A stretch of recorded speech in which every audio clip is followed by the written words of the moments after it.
Frida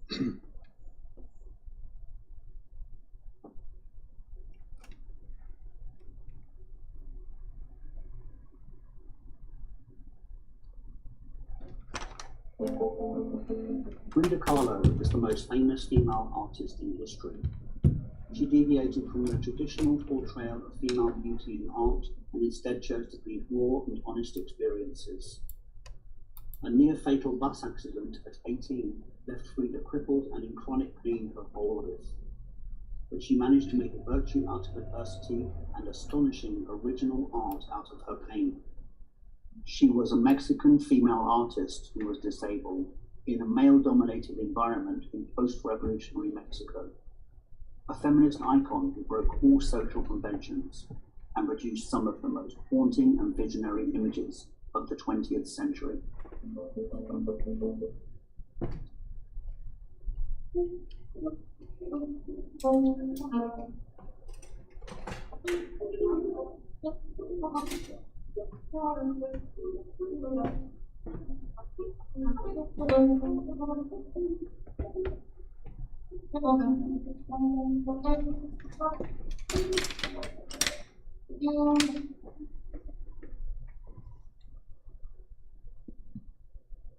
In 1939, Frida Kahlo's career was taking off, but at the same time her personal life was falling apart. It was under these circumstances that she produced her greatest painting, The Two Fridas. 10 years previously, she married Diego Rivera, a world-famous Mexican artist 20 years her senior. The bizarre Beauty and the Beast dynamic captivated the world, and they went on to have one of the most obsessive and tumultuous relationships in art history. Their infatuation, passion, and devotion was matched by jealousy, anger, and betrayal, with both of them having numerous extramarital affairs. Diego revived the indigenous mural tradition of Mexico, and Frida would pioneer a new, fearless form of self-portraiture. In 1939, Frida spent 3 months away from Mexico and Diego. She had her first solo show in New York, which was a huge success. The Hollywood actor Edward G. Robinson bought 4 of her works. Later that year, she had a show in Paris, once again a great success. This time the Louvre bought 1 of her works. Briton, the leader of the Surrealists, described her paintings as being like a ribbon around a bomb. Her work was a sensation and made the art world, a notorious boys-only club, sit up and look at how the female experience had been marginalized in our culture. At the same time, she became a great celebrity in Paris and was featured in Vogue. Not only were the lines already blurring between her persona and her art, but the commodification of her image had also begun. Frida returned to Mexico in April of 1939, a different woman. At 32 years old, she was the toast of the avant-garde art world, an accomplished artist who had made it without her famous husband. But while she was away, Diego had also enjoyed his independence, and their relationship started to fall apart. Over the years, Diego had taken many lovers. Frida had 2, men and women. But Diego's affair with her beloved sister Cristina was a step too far. Frida moved out of their house and Diego began divorce proceedings. She was heartbroken. She cut off her hair and abandoned the Mexican clothes that Diego loved. It was under these traumatic circumstances that she began to paint The Two Fridas, which she said at the time showed the Frida Diego loved and the one who didn't. I'm not sure if Frida Kahlo is a great technical painter, but I'm sure that Two Fridas is a great painting. Of 143 paintings by Frida Kahlo, 55 are self-portraits. After her accident at 18, she spent a year in bed recuperating. Her father gave her paints, and her mother had a special easel made so she could paint in her hospital bed, and had a mirror placed above her so she could paint herself. For someone so restricted, her own body was a very convenient subject. The reason that most of her paintings were small is that so many of them were painted lying in bed. The Two Fridas was an exception. It is square, 1.73 meters by 1.73. It is almost life-size and was Kahlo's largest painting. There was actually a commercial reason behind the change. She was getting a lot of recognition and was advised that the large canvases were more commercial. Frida had so many influences on her work, straight from birth. Her father was Jewish and born in Germany, a brilliant photographer who would take portraits of Frida from a very young age. Frida would look straight at the camera with her characteristic defiance. It marks the beginning of her self-made image. Her mother was Mexican and a devout Catholic, and although Frida rejected religion, Catholic imagery filtered down into her work. Often she would use thorns as a metaphor for martyrdom, combined here with the hummingbird, an Aztec mythological symbol. The Sacred Heart of Jesus would have been very familiar to her, and like Catholic images of saints, Frida would depict herself expressionless. The Mexican Revolution of 1910 reinvigorated a sense of national pride, but it also sparked off a cultural renaissance. Artists like Diego Rivera were reviving Maya and Aztec culture in huge political murals to create a new modern Mexican aesthetic. Frida was coming from a different angle, painting small self-portraits inspired by Mexican folk art. Her work was not directly political, but her paintings reflected the idea that the personal is political, long before the term was coined. A major influence was ex-votos, also known as retablos.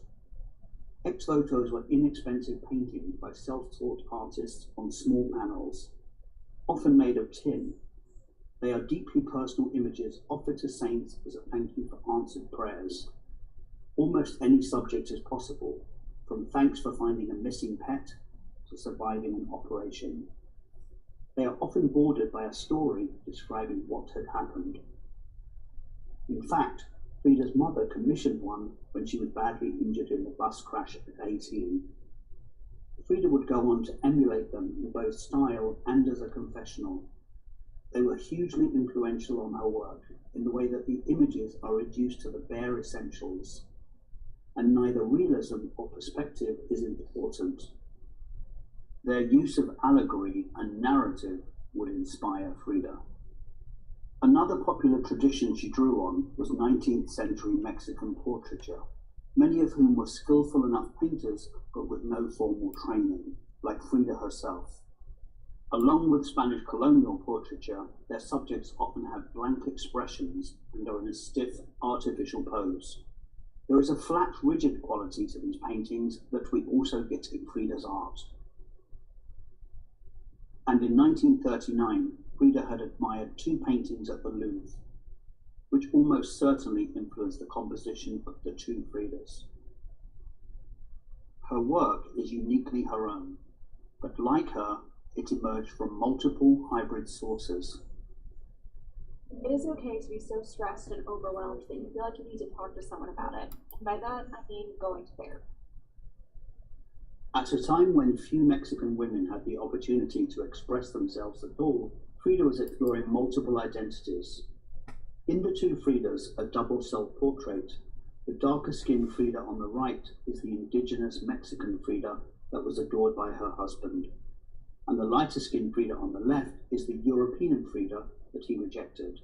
If we look at the Mexican Frida first, this is how we think of her, wearing a traditional Tijuana outfit.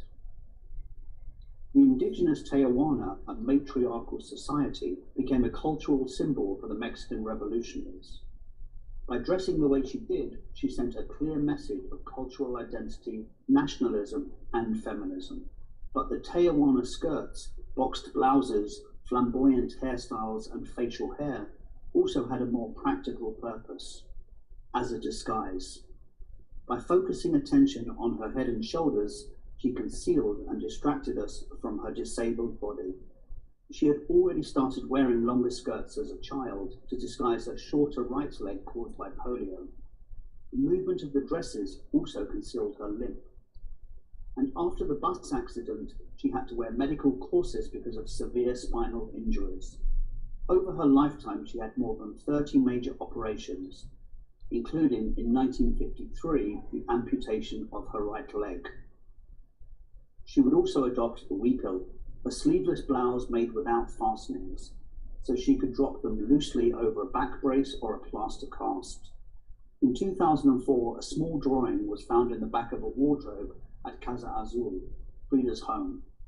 It is a self-portrait in charcoal and crayon that shows Frida's broken body underneath a transparent dress. She has a shattered column for a spine, a medical corset confining her torso, and a wasted right leg.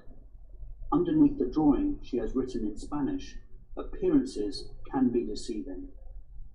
Yet Frida didn't adopt the indigenous clothes until her wedding day in 1929. It was in fact Diego who had suggested it as a show of Mexican pride. So by discarding the clothes and cutting off her hair after her divorce, she was rejecting Diego. In the painting, Mexican Frida's heart remains intact, sustained by the small portrait of Diego, whereas European Frida's heart is disconnected from her beloved Diego and bleeds profusely onto her dress, a Victorian lace wedding dress similar to the one her mother wore. The portrait of Diego Mexican Frida is holding was owned by Frida and was with her until she died. An artery connects the portrait to her exposed heart. It is then linked to European Frida, whose heart is even more exposed. This Frida is trying to stop the flow of blood that runs through both their veins with surgical forceps. It is not working and blood seeps out onto her skirt, mimicking the pattern. Blood is a reoccurring theme in Frida's work and represents both her physical and mental suffering. As in an earlier painting, she uses blood as a metaphor for union. But for Frida, who was unable to have children, it also alludes to womanhood and fertility.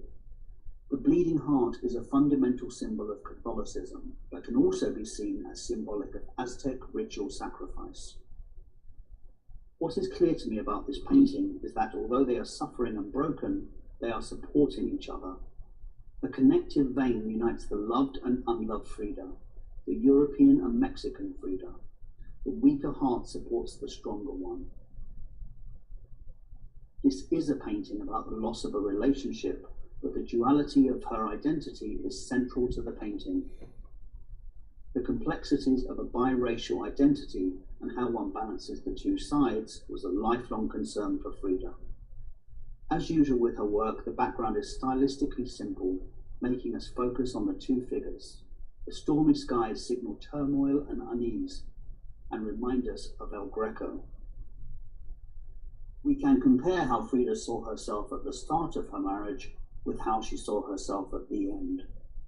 In Frida and Diego, he is the colossal figure, the great artist with his palette and brushes, supporting his adoring, timid wife. By contrast, the double self-portrait painted at the end of their marriage shows that despite her suffering, she is her own woman, supporting herself. Frida and Diego remarried in 1940, less than a year after their divorce. Their relationship was chaotic, dysfunctional, and tempestuous. But ultimately, they couldn't live without each other. Both maintained that they were the love of each other's lives. Diego rather coldly described Frida as the great fact of my life. And she once said, "There have been two accidents in my life. One was the streetcar, and the other was Diego." In 1947, Two Fridas was acquired by the National Institute of Fine Arts in Mexico City for 4,000 pesos, about $1,000.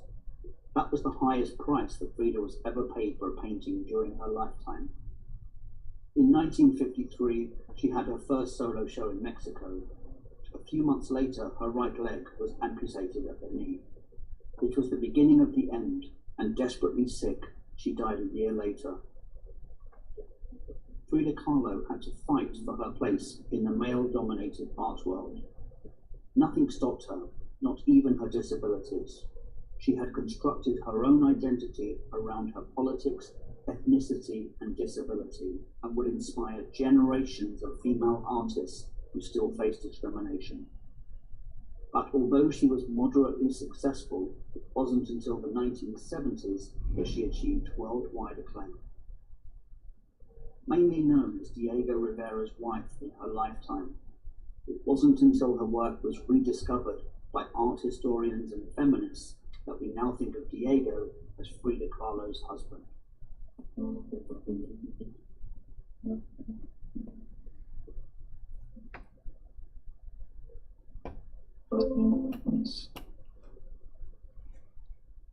was neat.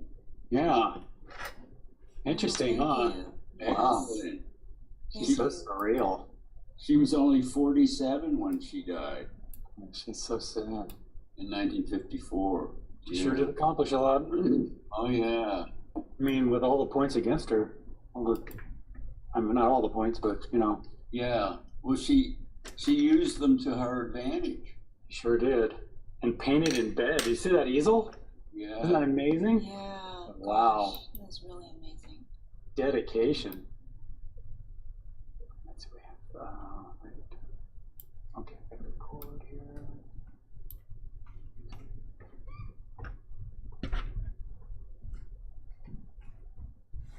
There we go. And let's see.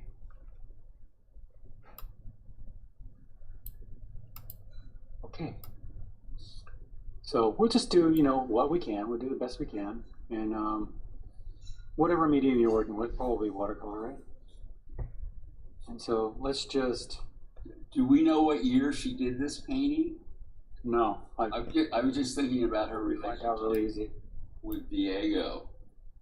And 1949, I think, is on the painting. It says 1949? yeah, it's with the signature that is stated on the painting on the upper right hand. Okay. Does it say there? Yeah. So it's only 4 years before she died. So I guess they were back together. It's also part of the name of the file. Diego and I, 1949. Okay. So they reunited.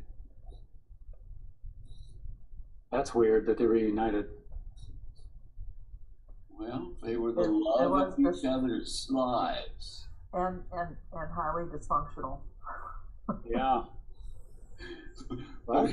It kept them going. She even made good use of the dysfunction. Yeah. Okay. And we'll just, you know, forehead here. I've got Diego on my mind here. Really? I'm not even gonna really just. There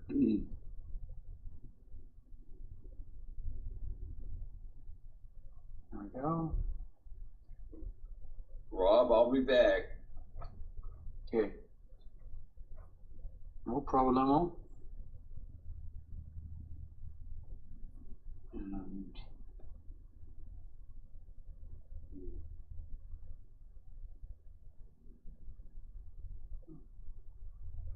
okay.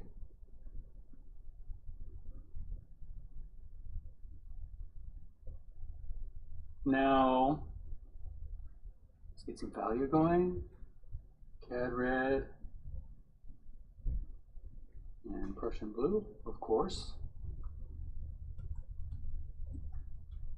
Kind of give her a big forehead there, but oh well. Yeah, she's pretty. I'm going to use this value back here.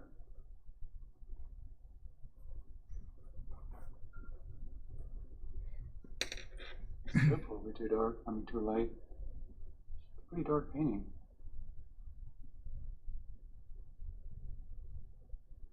And then the hair, very dark.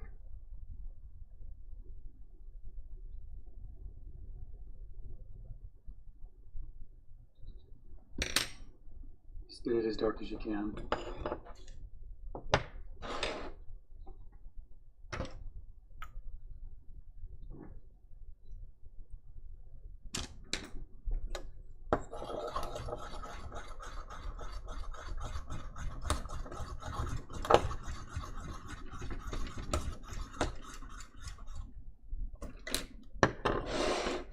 Right, so there's just all kinds of different artists out there.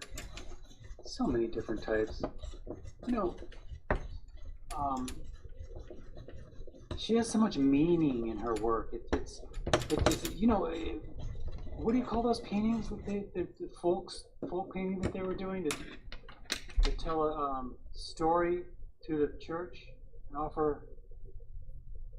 for, or just offer thanks or something. It just, those are amazing. And her work is just very, you can see, very influenced by that. You see how she just absorbs the culture and spews it out in her own way. You know, it comes out. It just, I don't know if that's the right word. Channels it out in her own way, shall we say.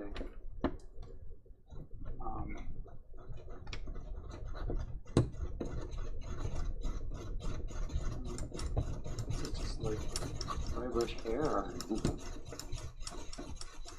Okay. And the face is pretty light. Comparison. I'm going to go,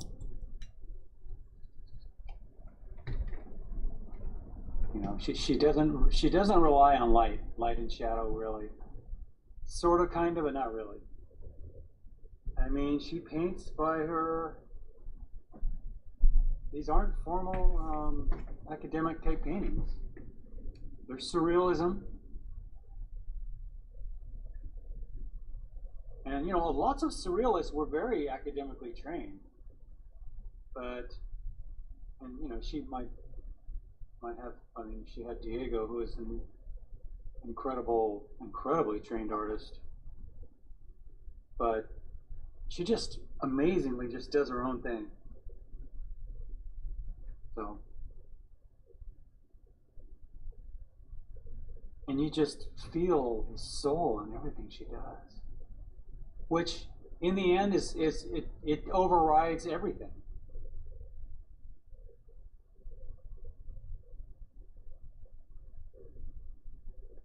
So you have these, you know, technical sergeant type people out there who are just phenomenal technicians, no question about it. But, and they absolutely portray again, a window into culture in some way. But here's someone with,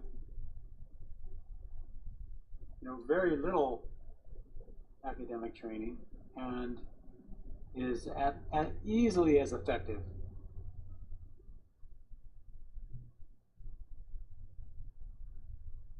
So, what do you say to that? I mean, that's probably why when I was younger, a lot of my art teachers didn't really teach me. They just kind of left me alone. They just said, and I wanted, you know, I wanted to make a living as an artist, so I needed an academic training, and I got some. I certainly did. No question. But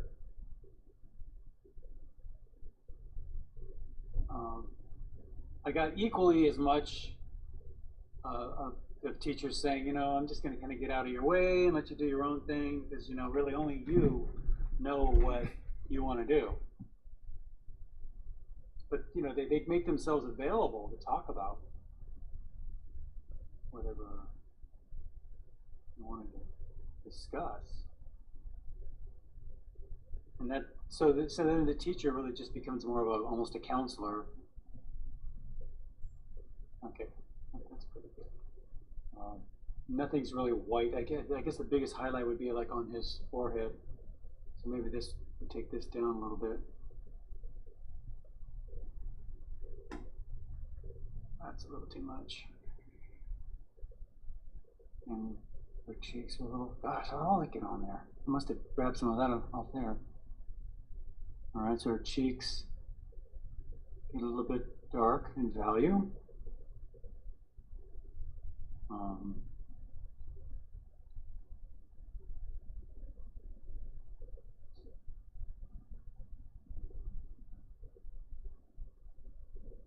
Let's see what else.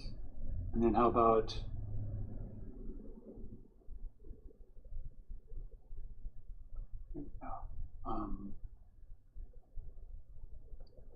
little bit of a shadow here. She's always got that.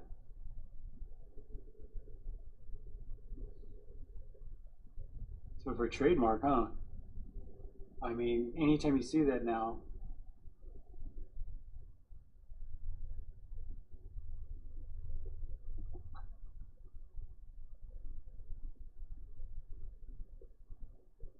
She just turned every negative into a positive, or she just made everything work for her.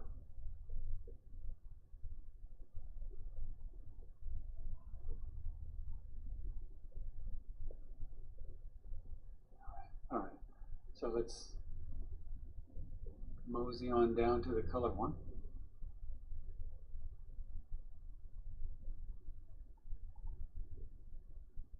Oh, where is it? Bury it in there. There it is.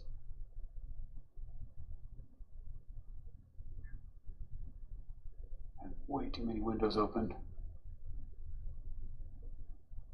I really can't shut them down. Here, let's see.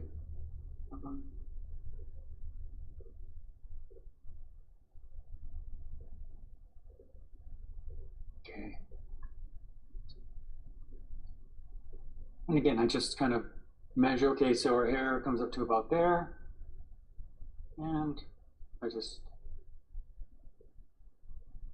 frame it.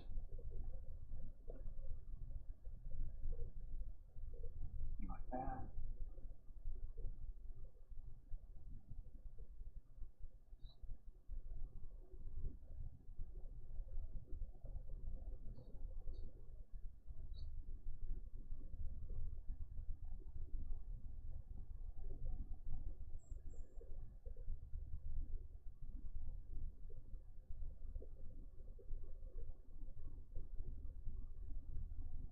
Interesting placement too, right?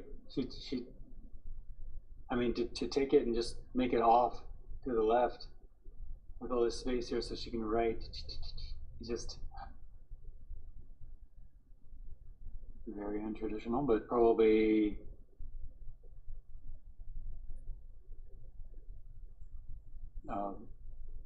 perfect for the type of artwork she's doing. What do they call those Mexican folk paintings?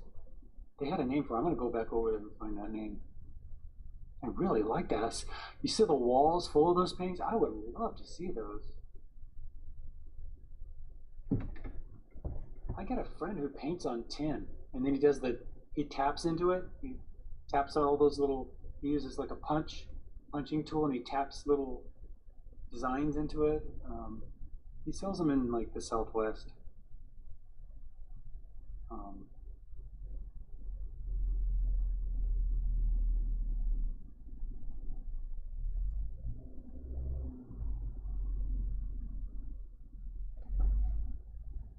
I know one time, I don't really know what he's doing now actually, but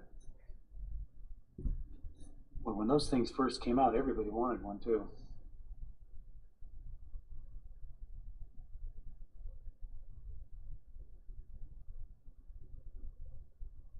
All right, over here. And then anything you want to,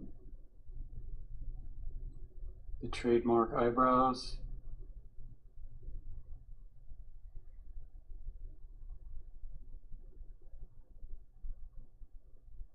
She doesn't make any apologies for those eyebrows, or eyebrow, shall we say.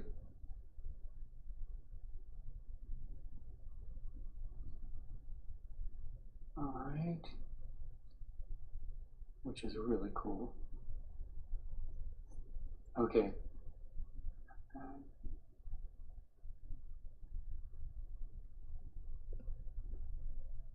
Whatever, some eyes there, nose, mouth.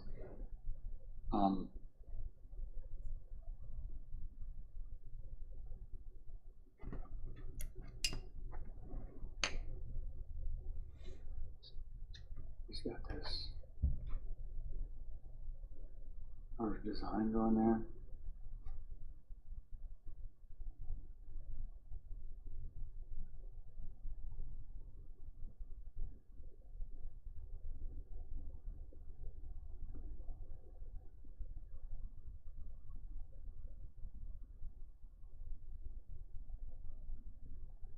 It was longer than that, maybe. Oh, whatever. And then here.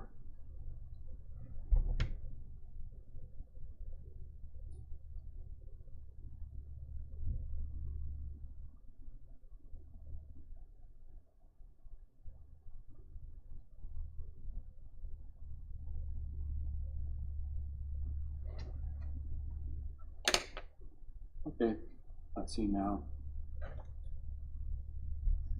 Colors. I think I'll start off with their face first instead of the background. Let's go for some of these skin tone in here. Skin tone, and I'm going to say. So I would make yourself an orange. So cad yellow, cad red.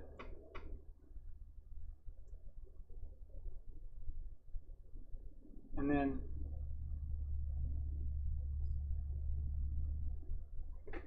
add a little bit of ultramarine blue to it to neutralize the colors. So what we have here.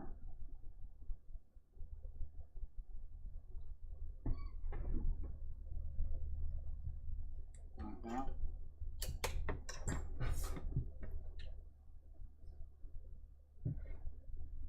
Kind of pinkish on. A little bit lighter.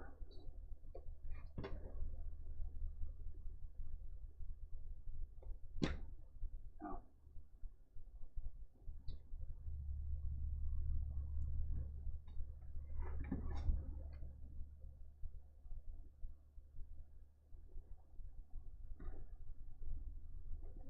Put that over everything.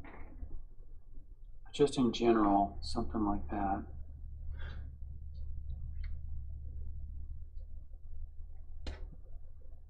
He's got a lot of the same, but lighter.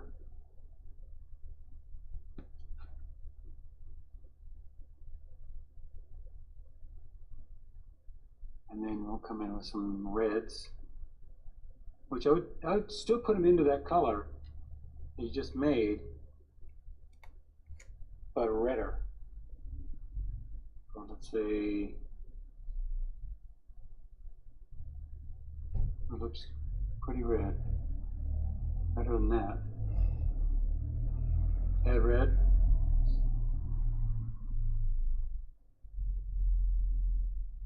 And then a little bit in the cheeks. So I would use the same color. You're working with a very limited palette here. Not a whole lot of color going on.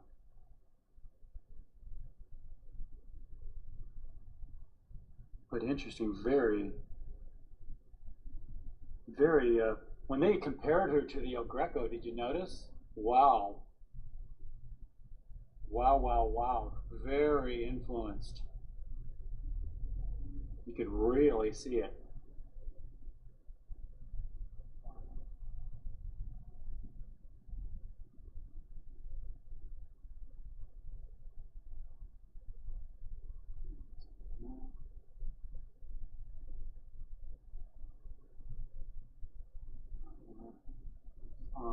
I'd add a little magenta down there.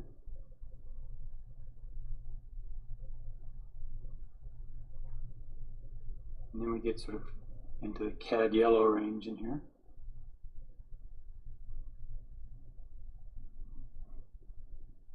And it's a deeper,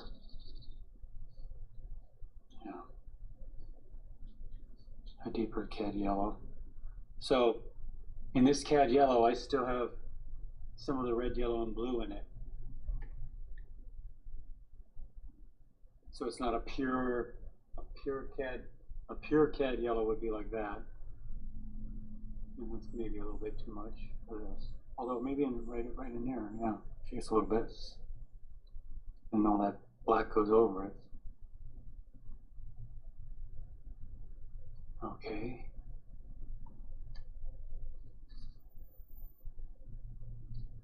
Let's I'm gonna put that green background in there with the cad yellow and some I have Prussian blue and a little bit of cad red. Let's see what that is. That's not bad. It's not bad.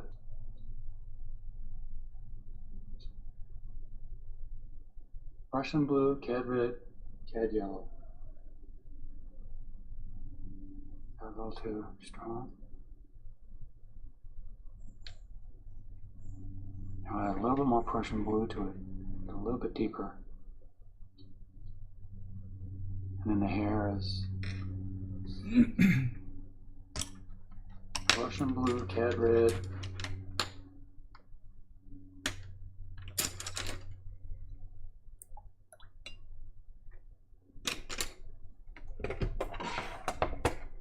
Pretty dark.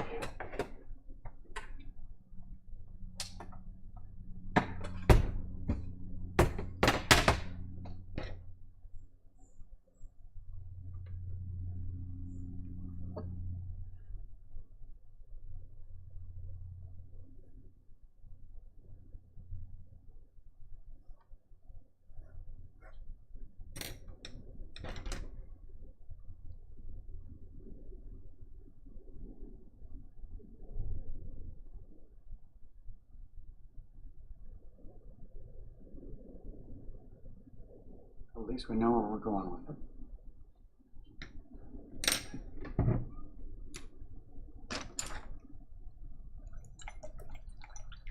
There's some dry brushing. There's more yellow down there. Lazy. And look, darken the eyes.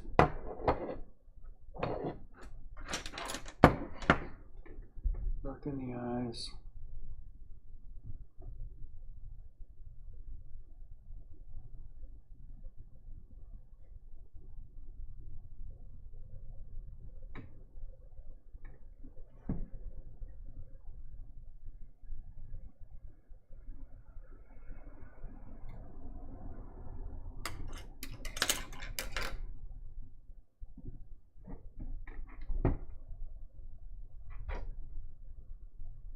And then you can make a red, yellow, and blue will give you a brown, something kind of brownish for the shading in here.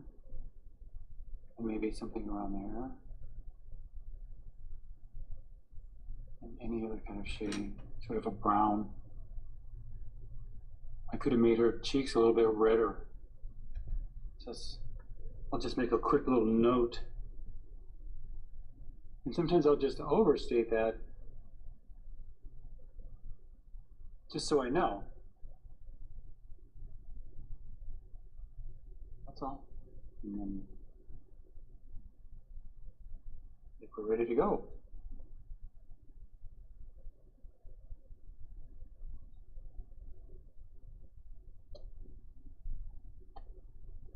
Okay, here we go. Let me zoom out on this.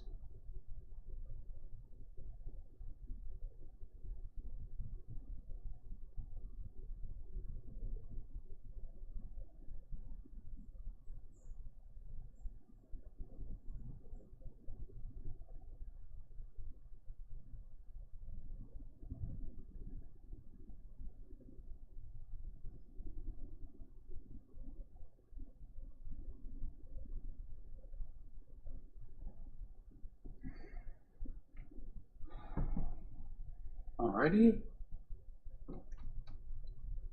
Okay.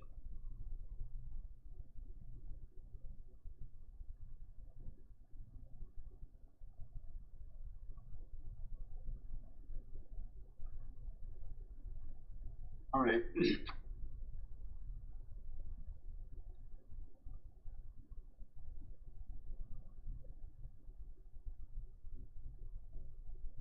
Paper here and then.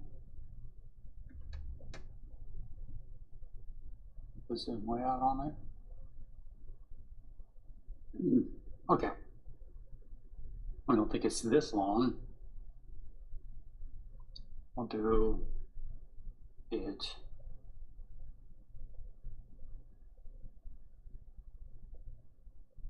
Oh, it's that long.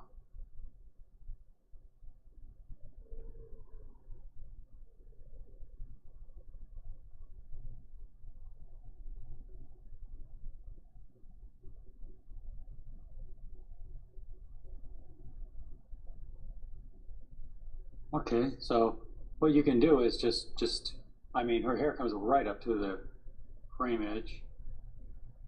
And then right down there. So if you just kind of, instead of trying to get all the details right, just sort of shoot through and go for this triangle shape here, a little bit there, another triangle shape here.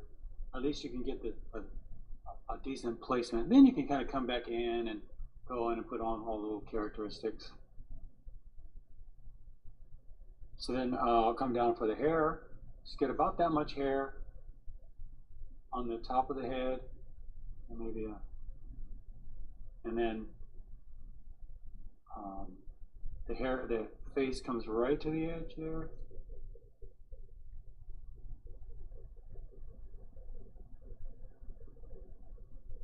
And I'm just gonna kind of put it in like that.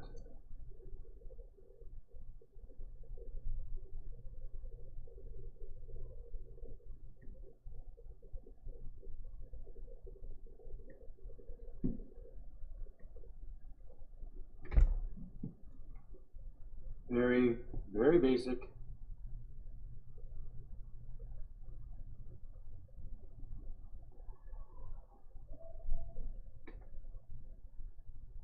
We're just going for shapes. That's it, just shapes. I think she might be a little wider than that. I'll look at her straight on here.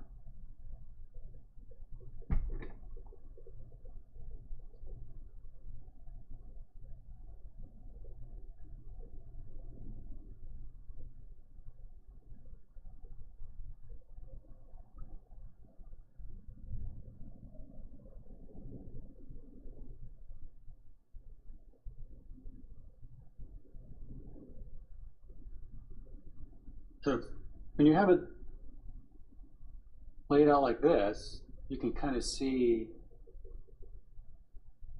in a very basic way, you can get all your general shapes going first. And this is just true on any kind of painting. I made that here pretty large. Just work it very general. See, right now we only have the background shape, the hair shape, and the face shape. So, right, I need to,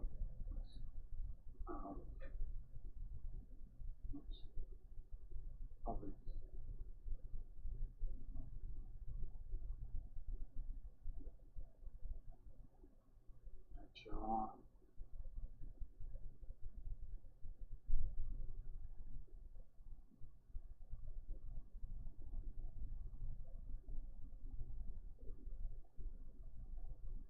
In for her eye, out.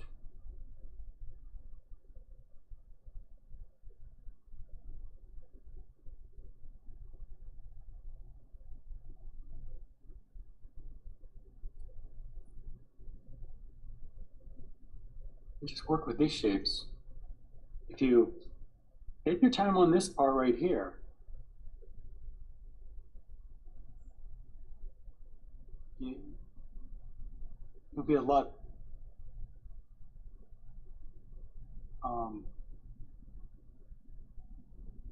better in the long run. So I'm seeing if I have our eyebrows around there, which I think is a little high, right, I'm going to take that down a little bit.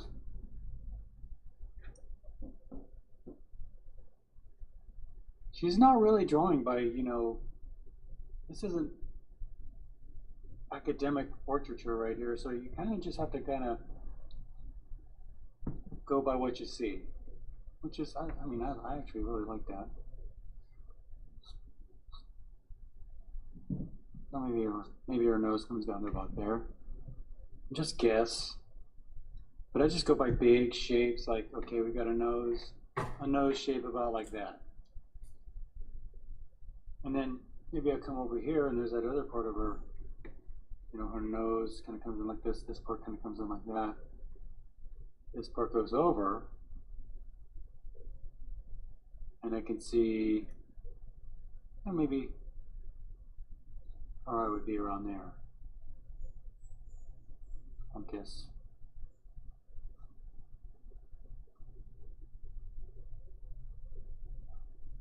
the other eye.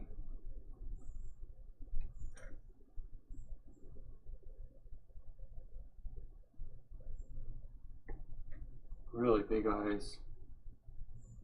Bigger than I thought. I think even bigger than that. Wow.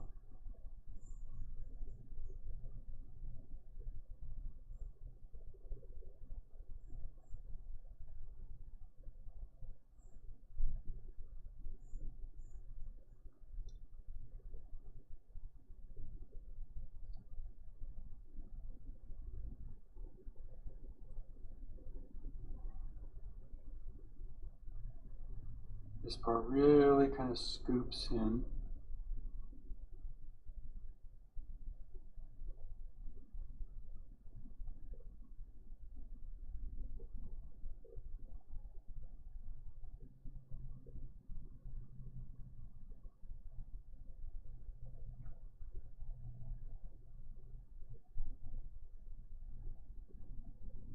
It goes in right there.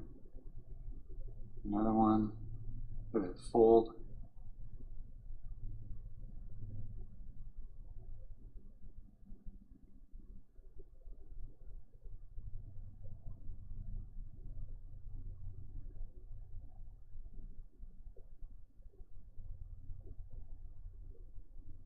Maybe her eyeball isn't that big. Iris. When I'm drawing the iris in there, I'm thinking about the iris, but I'm also thinking about the white of the eye. Try to get the white of the eye, that sort of triangle shape of the white of the eye, and the iris.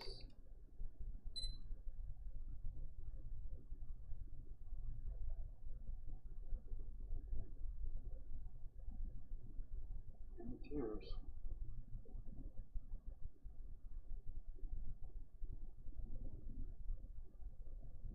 So she's got to highlight way out here toward the edge, and a smaller one, and another highlight right toward the edge. Yeah.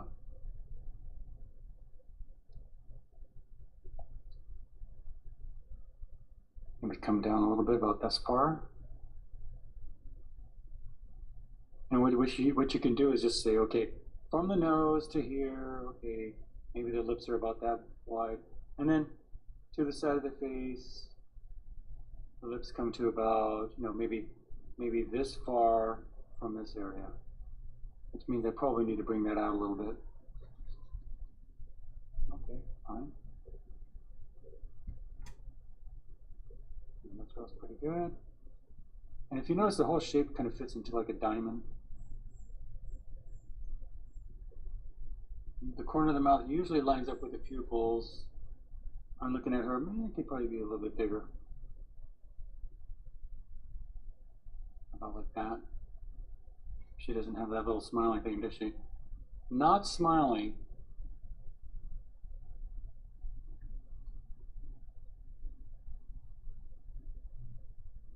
It just goes to show you how powerful the corners of the mouth are. One little thing, and it's a smirk or it's a scolding look or something.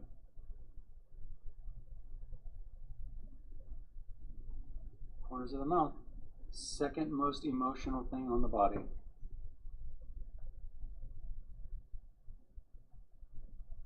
Okay. I have a little something in there. Something down there.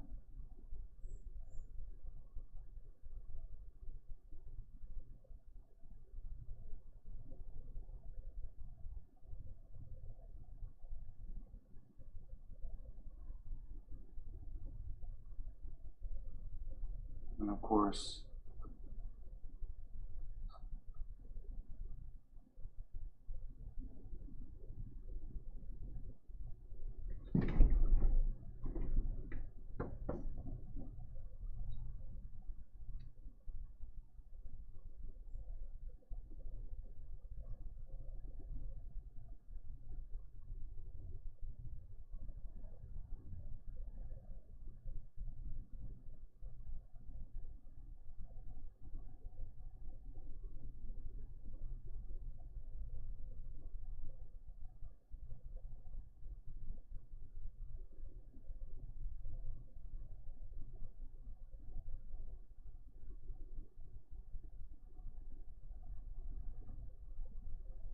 Yeah, let's just put that in with the color. You don't need very much. And then, okay, so he's got these big triangles for the shirt.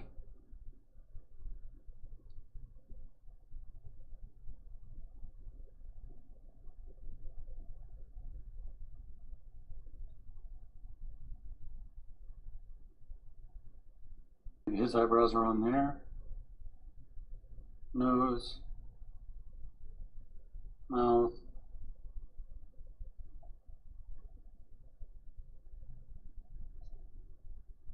You don't have to get all this perfect, but on this scale, it's probably better that you draw a lot of this out.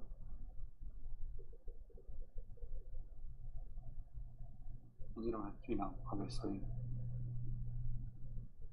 It's not about getting every detail right.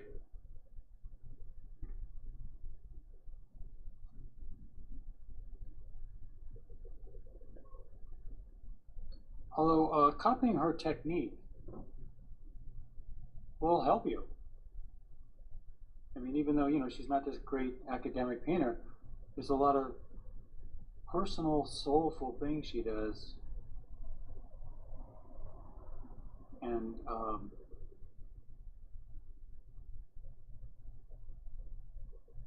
can really help. I'm making this guy too good looking. Sorry, Diego, but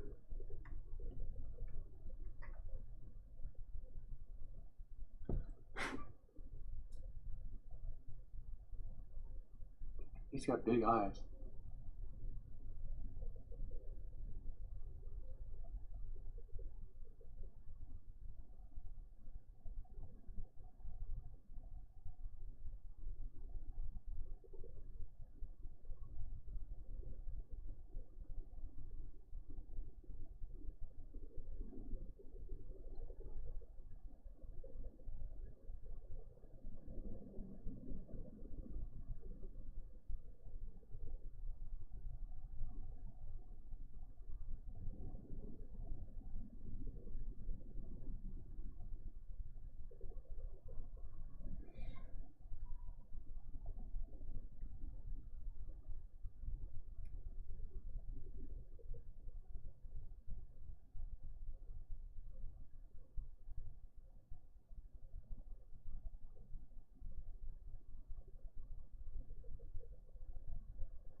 You know, really, truthfully, I mean, she really captures the essence of the person.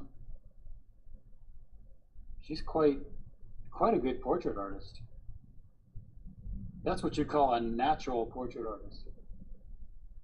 I mean, that it's pure talent, really. When you're not, you can see that she's not doing the things of an academic painter would normally do, and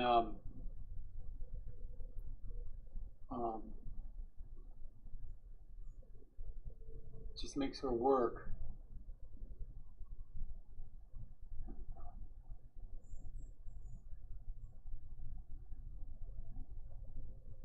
more interesting. She really captures the person, no question about it. Clearly looks like her.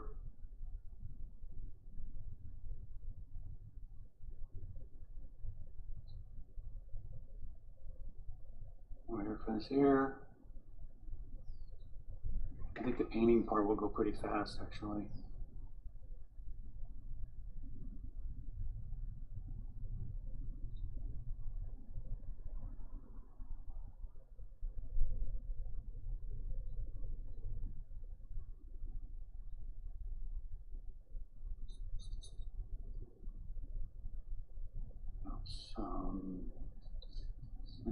this, all this hair, a very long neck.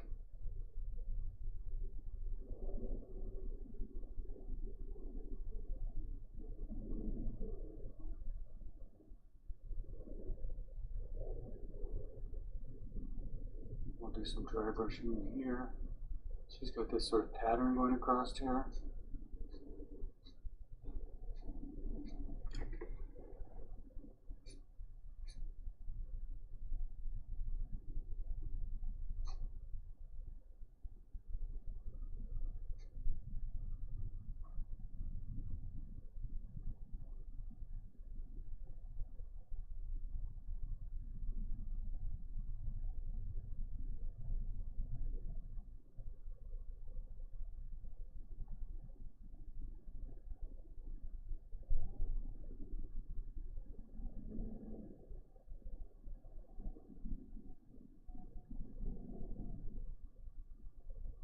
Pull that over here a little bit further.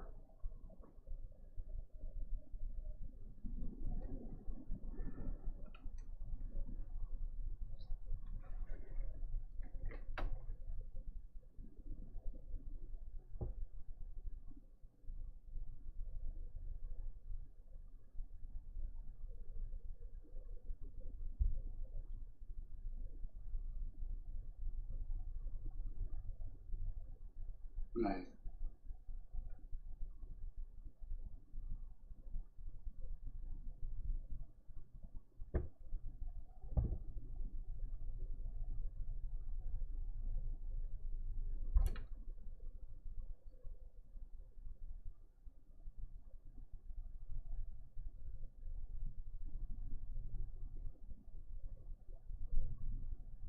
All right.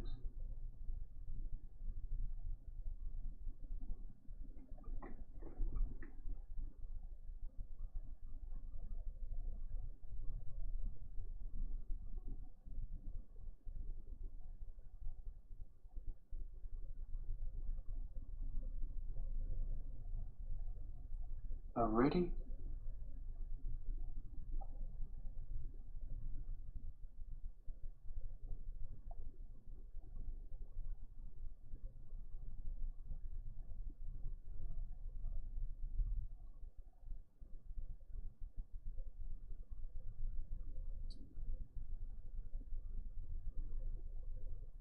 Okay. Let's lay out some big stuff first. I'm gonna go for that green first, I guess. Let me see how long it is. That's got a very long neck. Yeah. Okay. Of course, like when I did the color, I did the face first. That might be a good idea. All right, let's do the face first. Red, cad red, cad yellow. Now, that's going to give you a pretty good orange. I'm not using a perfect orange right here or anything, but I mean yellowy orange. You see a lot of that.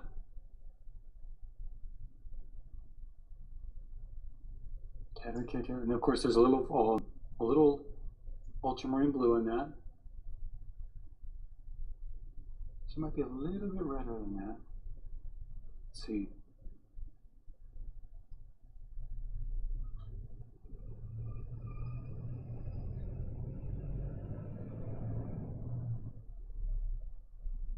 See, because up here you got to get it really thinned out. Yeah, very thin. Take it right up and over the hair, because the hair is so dark, it'll just cover everything.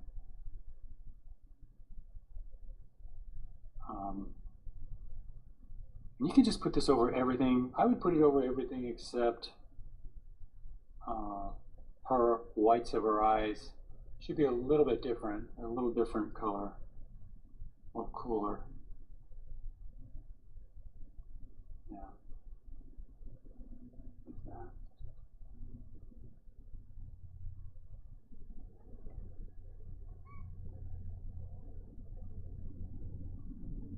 And up here, it's pretty light, so I should probably lighten that up.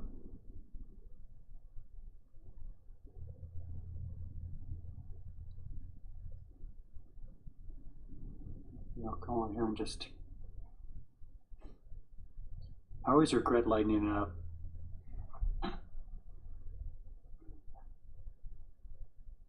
Because it dries so light, I'm just gonna leave it. That's my instincts tell me to just leave it.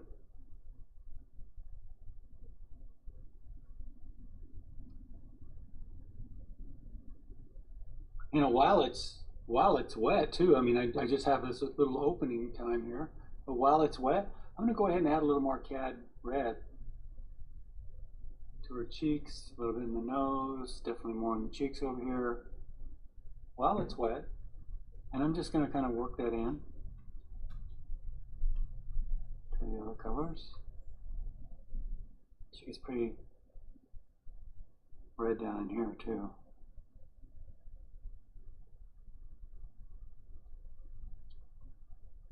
In there.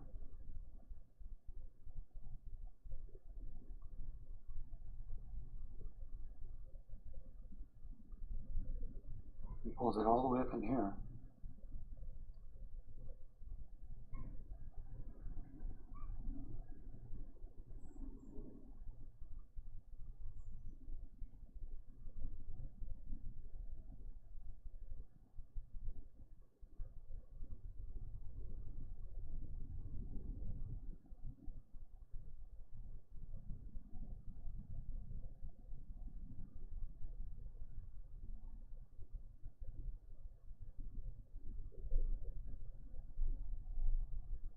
Just taking it off with a dry brush here and there.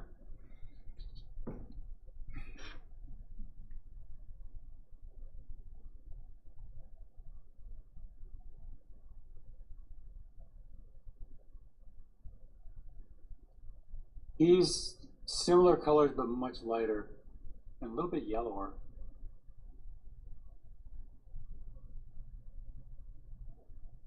So even for the highlight up here, I mean, I might just leave that just very light.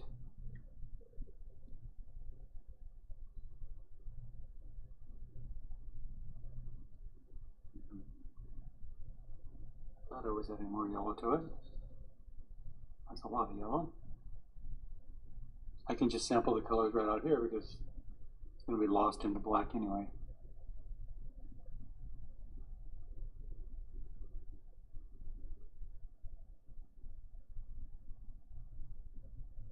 Right.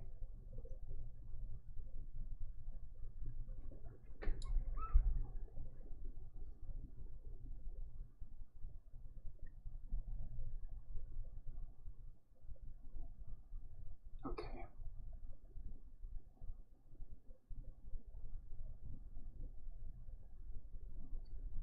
And then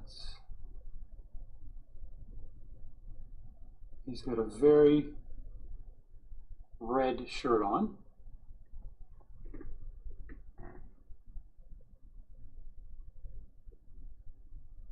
Again, right into her eyebrows because that's pretty dark.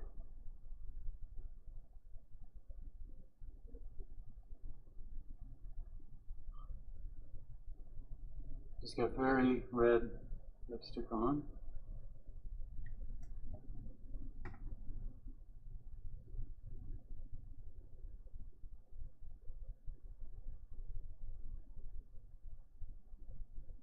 I could, if you add a little yellow to your red, maybe make them a little more on the orange side, kind of like a vermilion or something.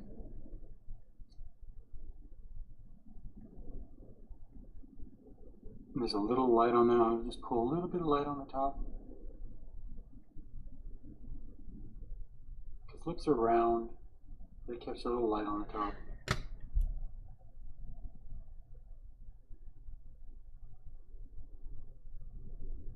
Check this to be a little bit warmer. It's okay. We've got, let's see.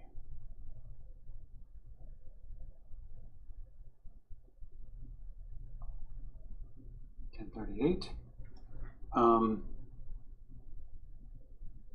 Right, a lot of these lights in her eye, I mean, her eye is it's almost white. It's got a little bit of cool in it, though. I'm gonna add some grayish tones to her eyes. Right in here, it gets kind of grayish. They're pretty bright.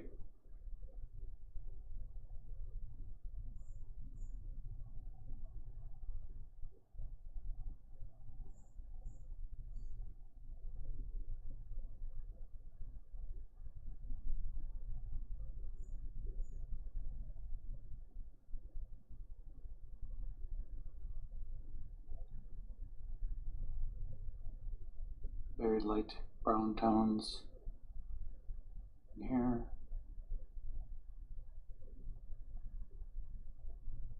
A little something over there.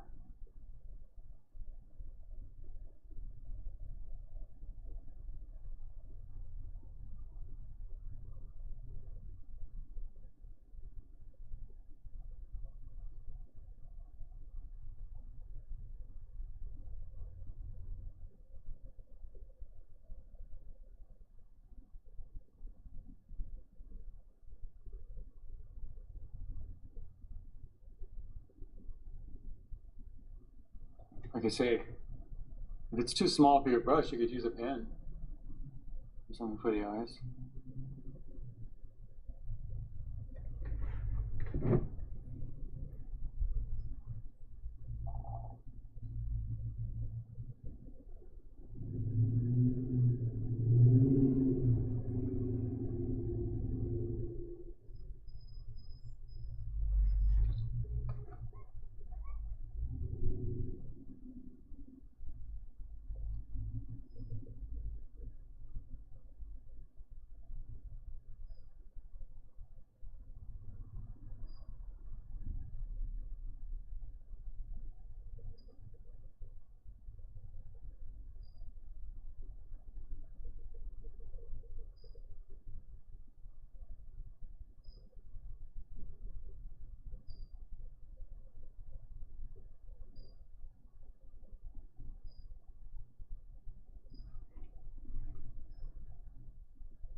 Right.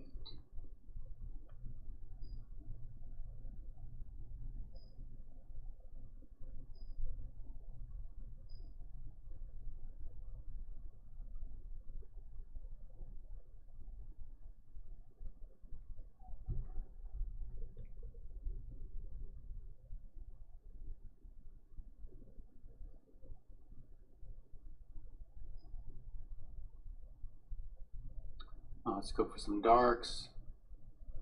I'm just going to start painting in her irises. And so I'm going to use the Prussian blue and cad red. They're a little bit more on the brown side, so I'll go with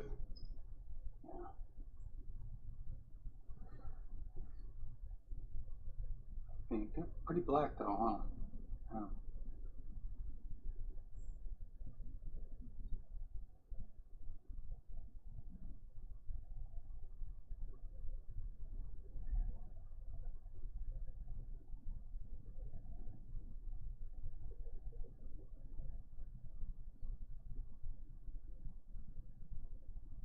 Oh yeah, that's more than that. So I'm going to add more Persian blue.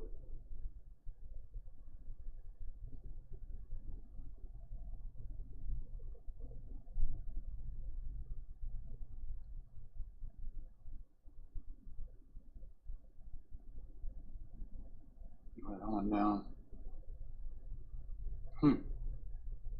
Maybe I got to pull this one over here more. No. So I made her iris a little large. So what I'll do here is, because I pulled it over that way more,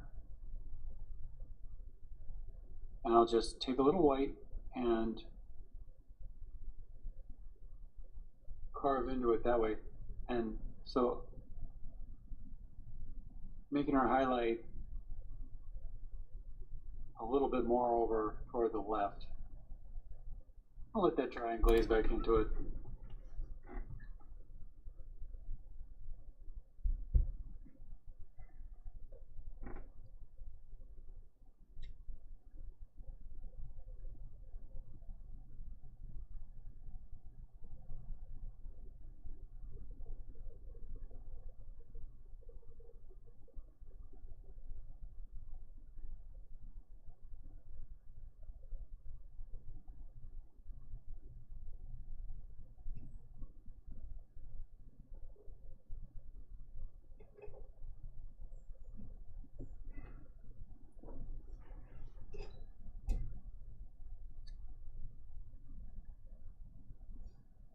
Well, I think it's probably better for me in this case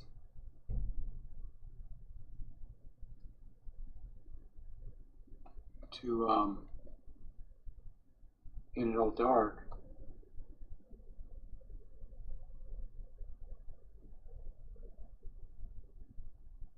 And come back in later with that. I don't know. I got 2 marks on there. That. So I'll make it too big. Like that. Too big and too bright on purpose. Let it dry and then I'll cut back in and shape it. Instead of trying to just nail it. But you can. And I did try and I messed up. So I gotta show you guys how to correct your mistakes, see? Yeah. So anyway, I come back, see, I just shape it in the background. I'll wait on that. But while I have the dark on my brush,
I'll just do it like that first. That way I can just lay in a big wash.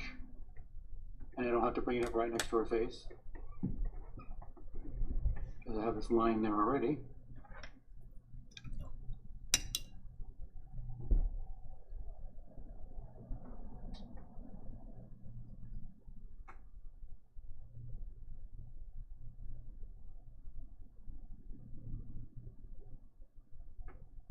And you know,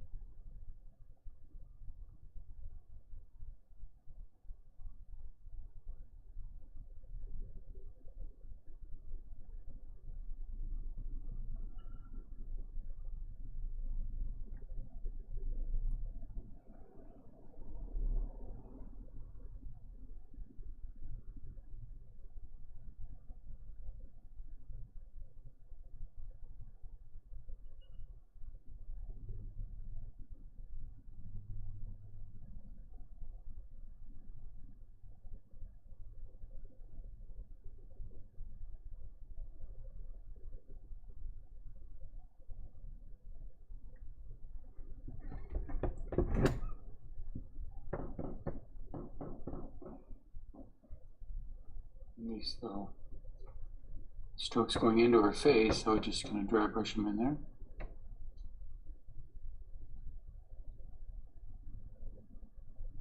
creating a softer edge. And then as it comes back here,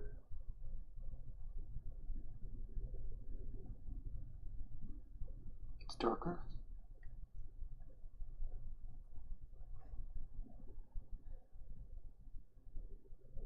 Kind of backwards, huh, than I usually work. I would normally throw in the whole thing and then come back. But this is, I'm almost sure this is the way she did things. I remember working things this way when I first started. It's a natural way to work, from the details to the big things. See, I'm starting off with this, around this feature here, and then I'll work into the big things. But in academia, they always tell you to nail your big shapes first.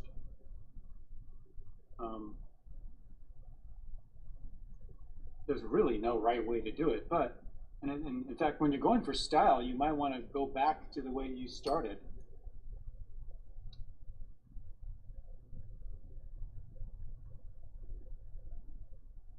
Because you're going to paint in your normal style, in your natural style, regardless of how much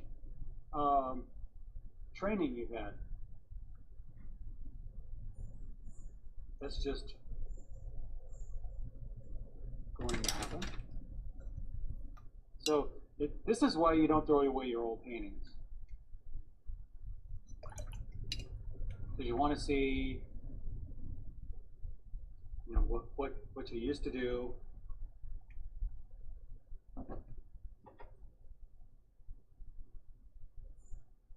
Try to remember how you approach things and why.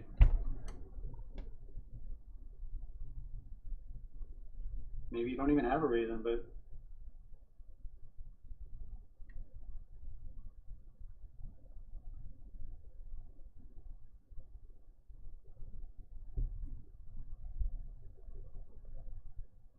and I have to go way back. That's why it was really cool to see my younger brother kept a sketchbook we used to both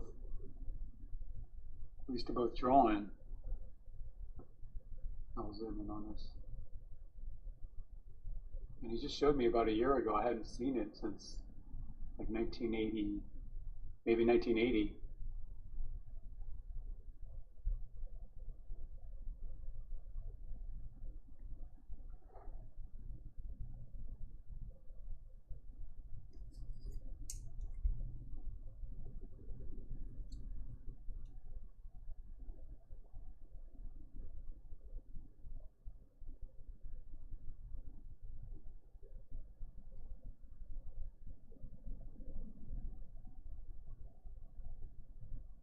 I need to go back.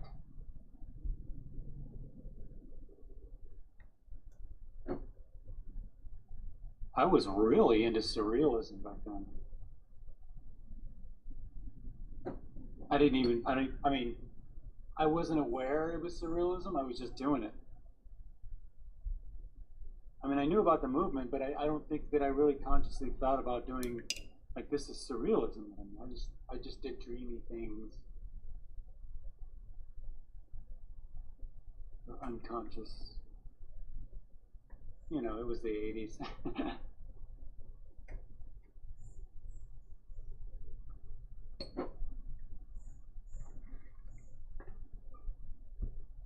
And I was probably, let's see, in 1980, 13, around there.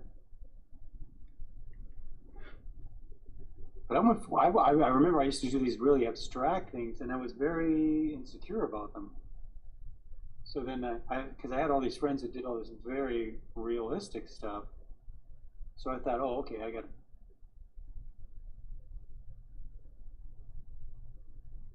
get into that.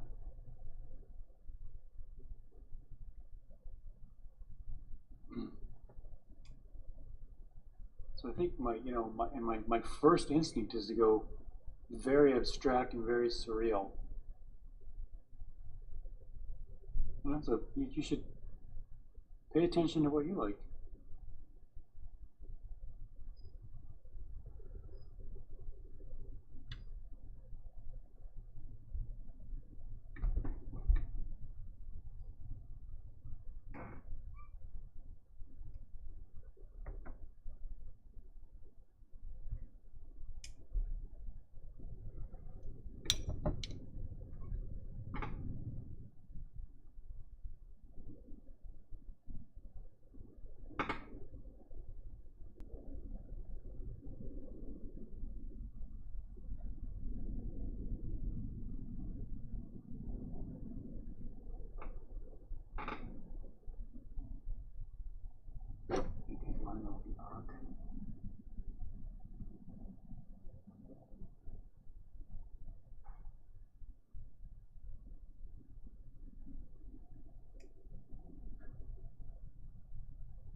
You notice how most folk art too is very detail oriented?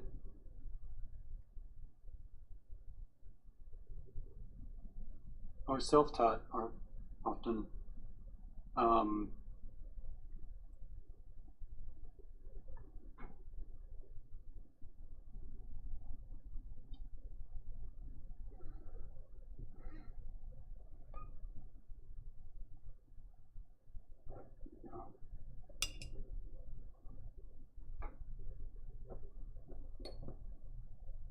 Yeah, I need to go much. The whole face could go darker. It's so much lighter.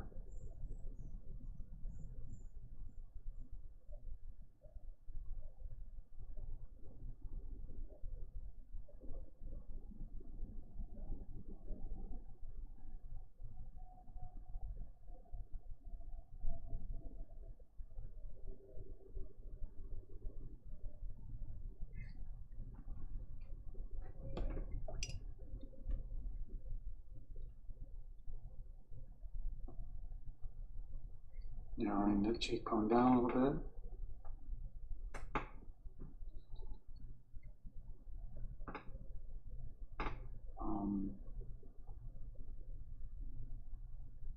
And then a little shadow in here.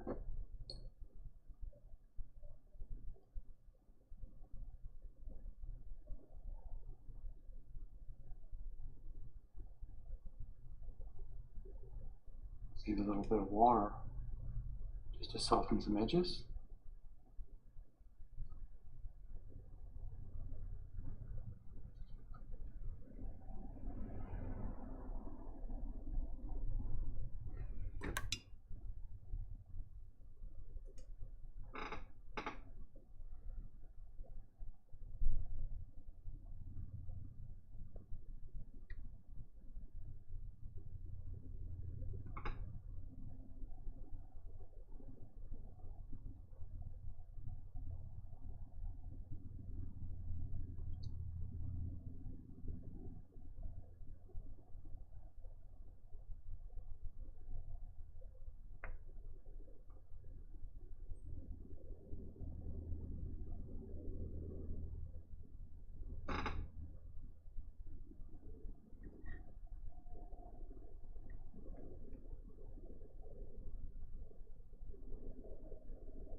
Now this little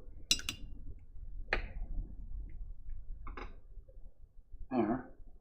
Then what I do is I just take a little water.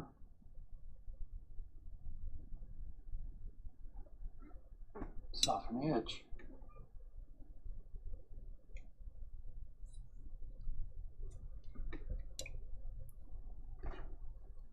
Might have to come back and hit it again.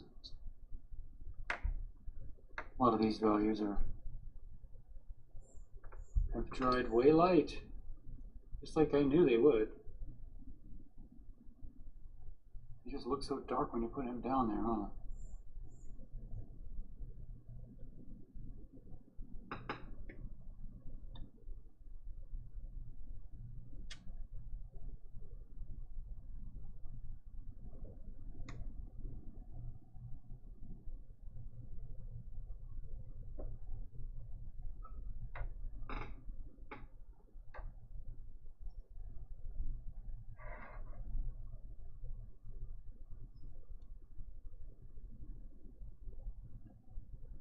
This part's pretty light up here.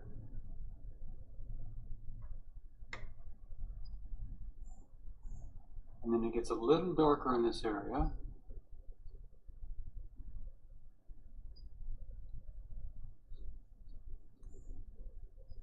And there's some yellow in her skin too. I mean, make sure you get enough. Very kind of orangey. Ah, that's too much.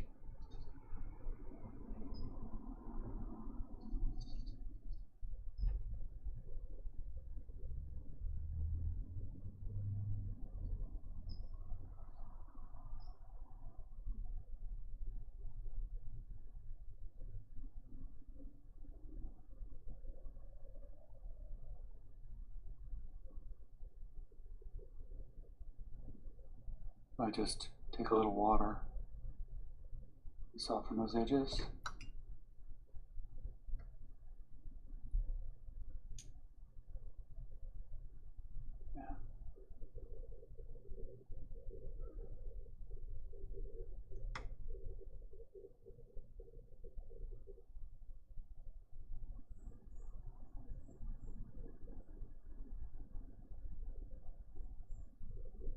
It's pretty red in there.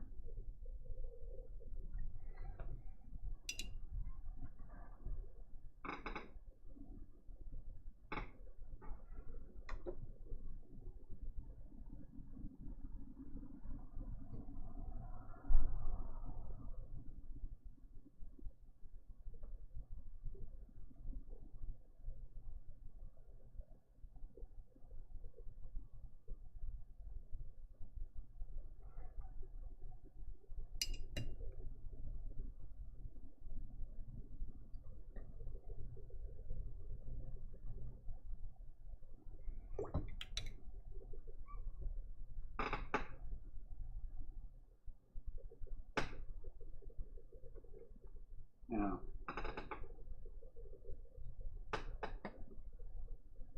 Sometimes it's better just to take the whole thing out and then I like to wet my brush, get all the stuff out, squeeze it all out on the napkin, and then like come back on the highlight of the top of the cheek. You know, when you have really soft edges like that, it's a little bit better to do it that way.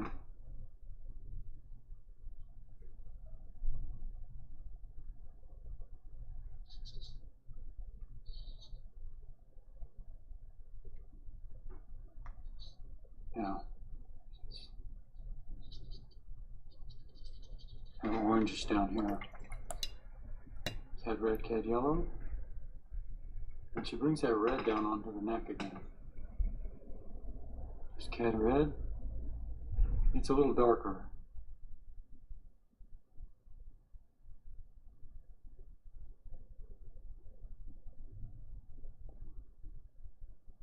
So you'll get soft edges if you work it wet.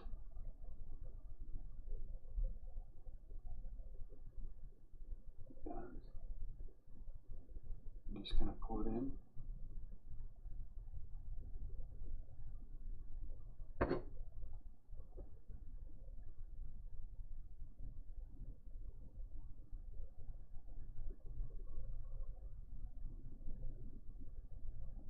So the whole nose can be darker.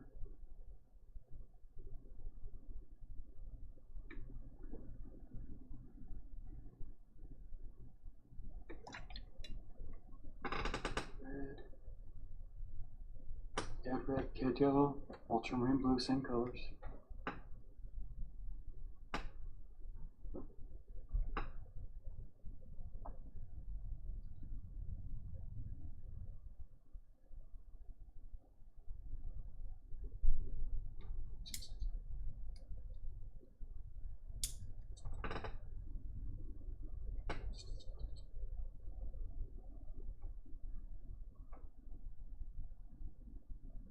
She does have a highlight in the center of her. Oops, a little dark. So I'll paint around that highlight. And I'm just going to paint over the whole thing.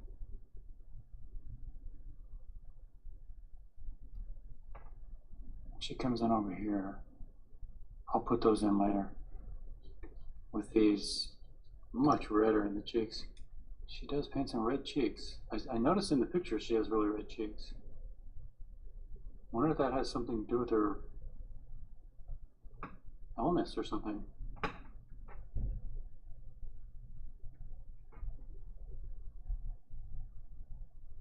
It's called blush, Rob. Oh, there's that.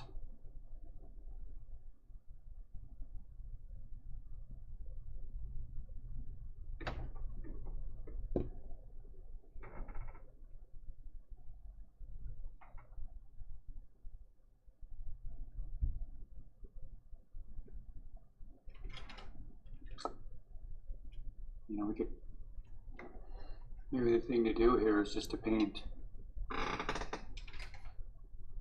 Oops. The tears.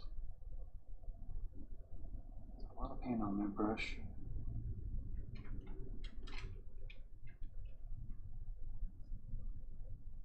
Oh. It's too dry.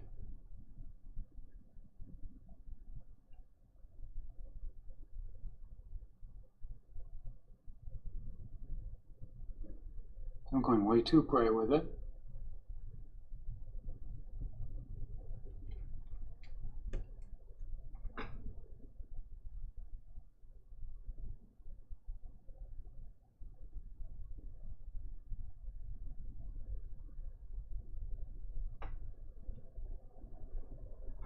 And she does have highlights on the nose, but I don't think I'd want to use pure white on that. You know, they're pretty light and they're pretty. Let's see. That too. Yeah.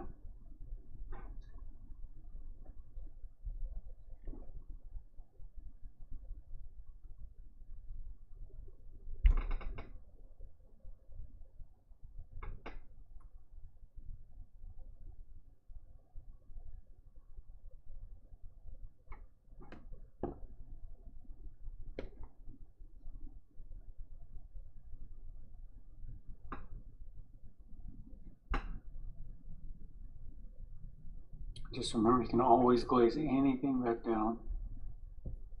She builds up quite a bit of highlights up there. She gets some pretty thick paint on there occasionally. So then I just wait for that to dry and then glaze back into it. I thought I made the lips too red. I think they need to go redder. Darker.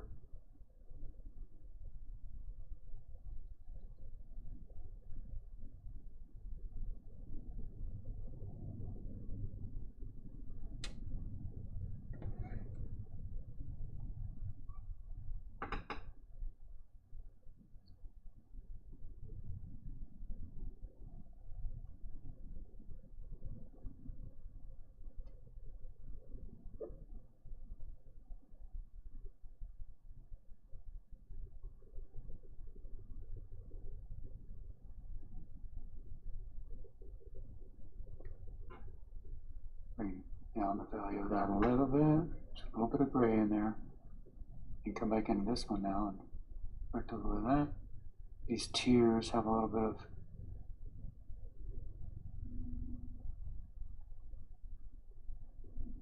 value. A little value toward the bottom. And highlight at the top. She does paint a little shadow under the tears too. I didn't see that. Wasn't looking for it. And any of these little values in here.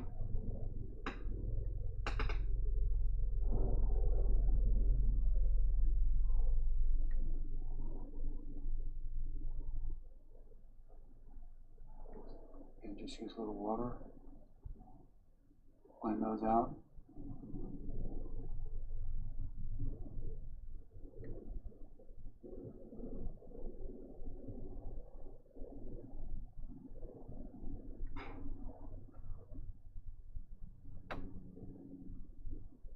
I mean, I am sure she spent quite a bit of time on these.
That's just water. Smooth it out.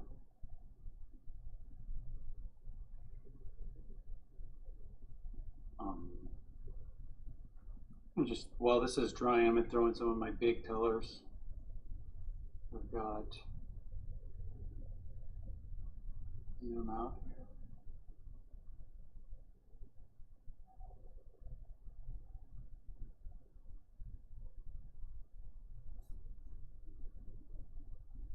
I've got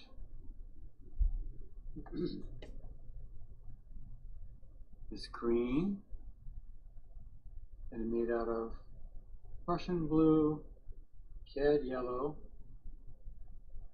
and a little bit of cad red.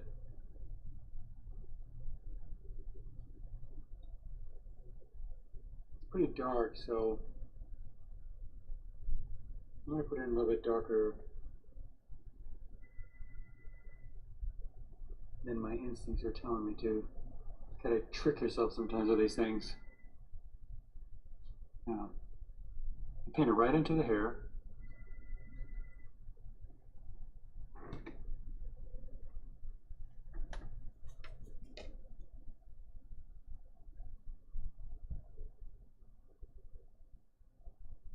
That's going to dry light. Get it nice and dark.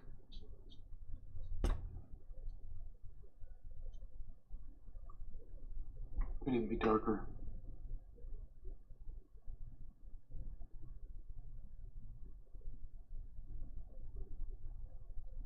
Yeah.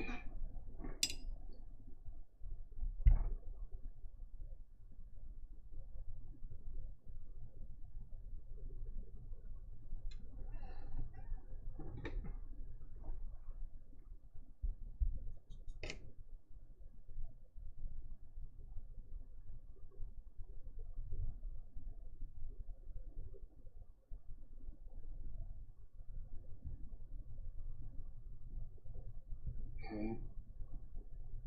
It says Mexico, Frida, Kahlo, 1949. Oh, it's right on there. And then, like, what does it say down below? Does it say Diego? Diego, ya. Diego, ya. Does that mean Diego and me? Diego and I? Diego y yo. Diego Yo. and I. Diego and I. I mean, it's Diego and yo or something.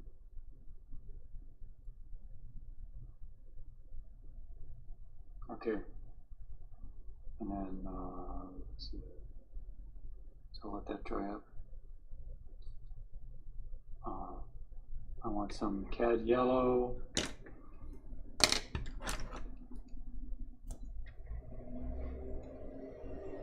Cadmium yellow down here. It has a little bit of red in it.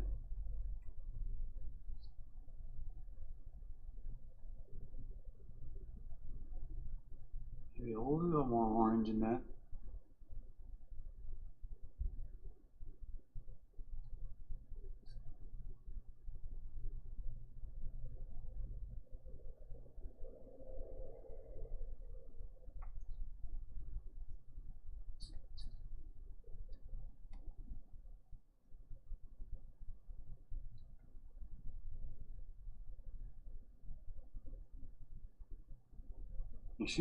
You know, one thing I learned by this was I really want to do some study into those Mexican folk paintings. I love folk painting.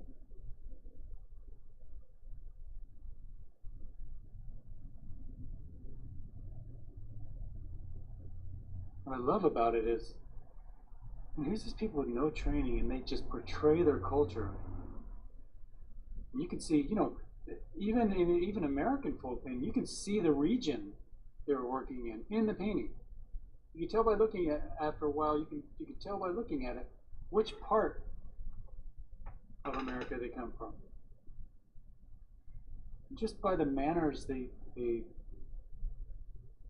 kind of take on with all these little characteristics. But it's just as telling as any academic art or any, you know,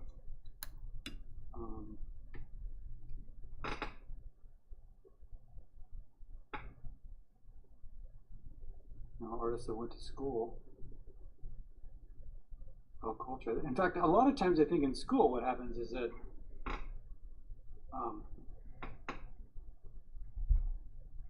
you can lose your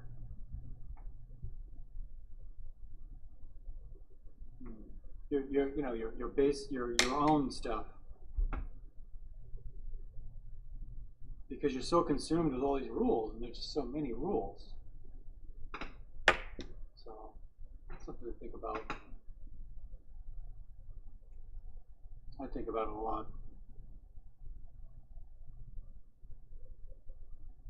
It's hard to let go of the rules. My way of letting go of the rules is getting extremely loose.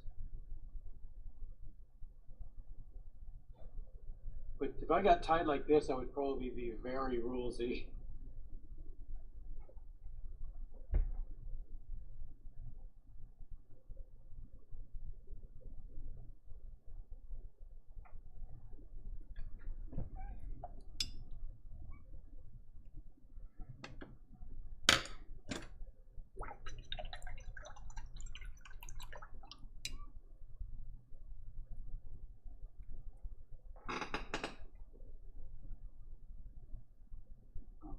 Some of these darks now.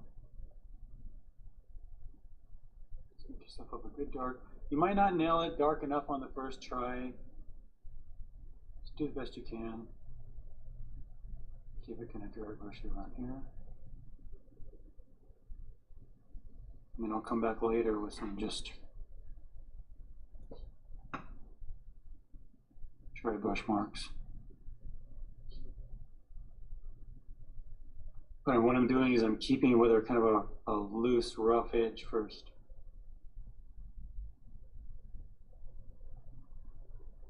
Yeah, like that. And then I'll just fill in the background. To get it dark enough, sometimes you have to get it kind of, or go over it a few times, but get it kind of sticky, kind of thick. Kind of thick.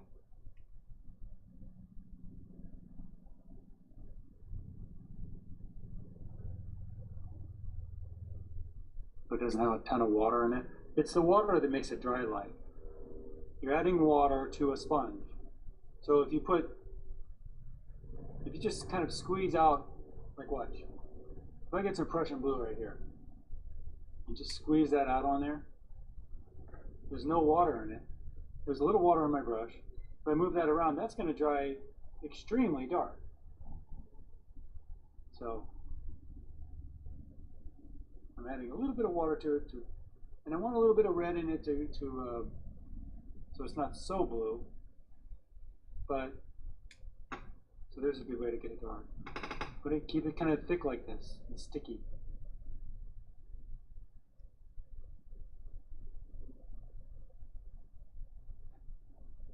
When you need a good dark, this is how to do it.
middle of these, you can just kind of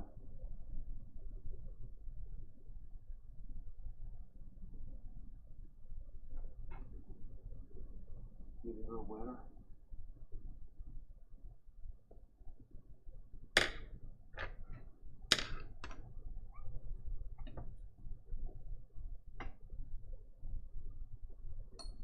You can even split the hairs like this.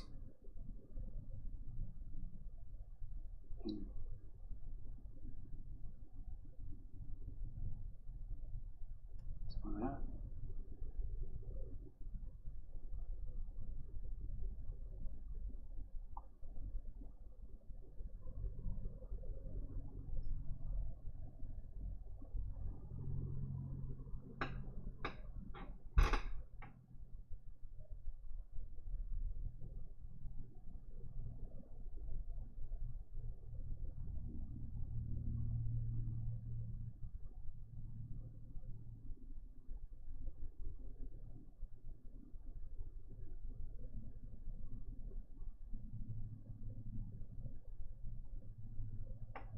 She just uses these really, really thin strokes.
So any kind of detail,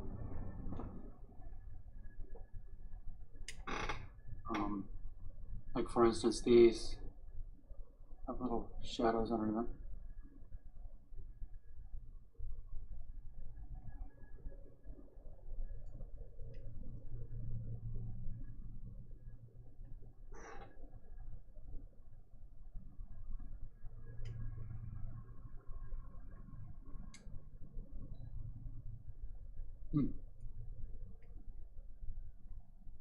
It's weird when I look up there, mine's much lighter and much, I mean, not nearly as yellow. Huh.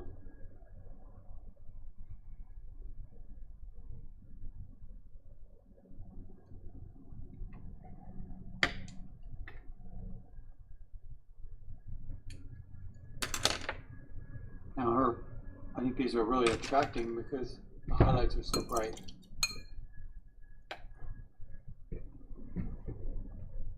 So you know, we're at the end of the painting when you're worrying about little things. And you know, actually, in the end, those little things are the biggest things. They are what everybody sees. You know, we downplay them because we're the makers. But most people don't think about the making of the piece. You know, they just think about how it's affecting them and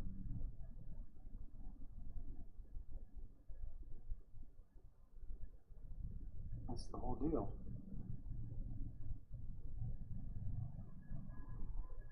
Oh, I forgot to give her a little bit of a shadow down there, huh?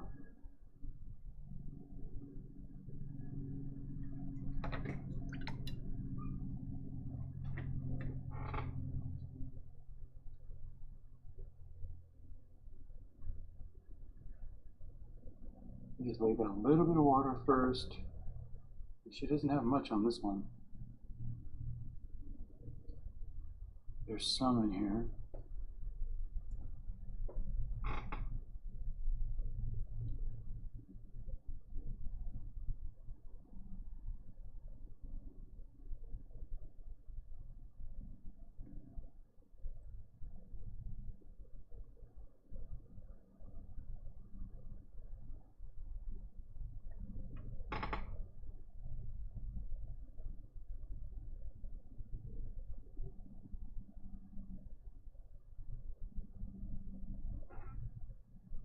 Well, I wish I could have made it a little bit.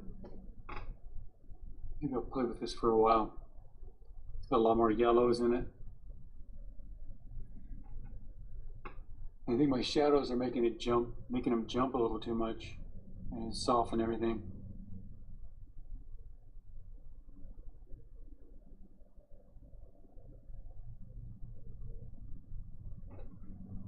Too stark.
I'll write that down. Claire. Maud Lewis. Write that down. She's someone who I visited a museum there in Canada, a Maud Lewis museum. What's interesting about her, she was extremely deformed and had some severe arthritis and was extremely poor and used house paint for her painting supplies. Just and had lived in this like 2-story, 200 square foot shack with an abusive husband. Jeez. But painted the entire shack on the inside. So they have this, You're her painting the work. whole house, honey. Sorry, go ahead. Well, so they have this museum of her work in Toronto, or not Toronto, but in Canada, and they have the actual house in the museum, the entire house Wow. in the museum, because she had painted it so thoroughly that it was a piece in itself. It was just amazing. That is wild. It was really wild. I never really thought about Canada very much. Yeah. I mean, her work is very interesting, and it's very primitive, not like Frida Kahlo, if you would call Frida Kahlo primitive, which I wouldn't really, but Mom Lewis is really primitive. She's just total folk artist, Total folk artist, but very lovely paintings. But, and a lot of, I get people in the beginning that love to paint. They'll take my class sometimes for beginning painting that just adore painting, and they love to do it, and they've been doing it their whole lives, but they have a very primitive style because they've never really been taking art classes or been trained. And then they come in feeling kind of insecure, and I want to tell them on the first date, don't. The work is, you're so accomplished already, you don't even know it. And I don't want to sound like a,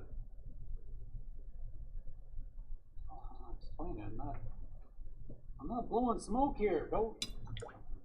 We should be looking up to you in a lot of ways, Okay, so there's some rules you want to know. That's fine, I'll teach you the rules, but you got everything else. I really do.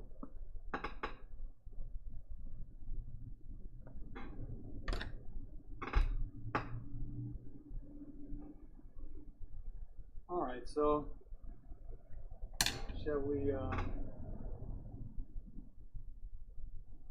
start getting them in here?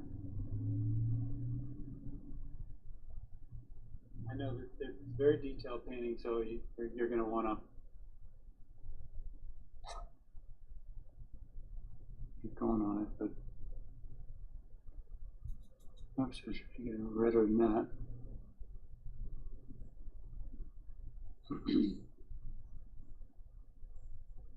Oh, red. I didn't realize I love red.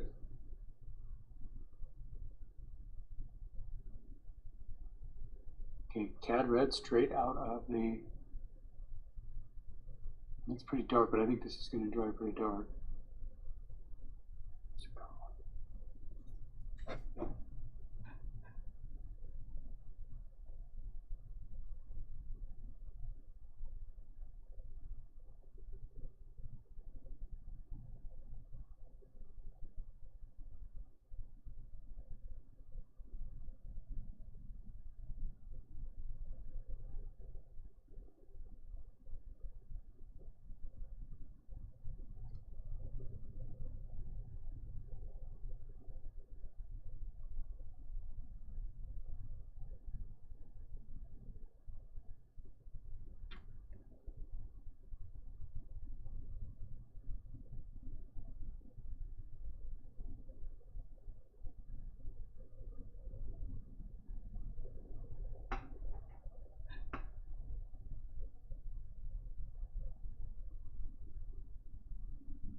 Oh, thank you, 49.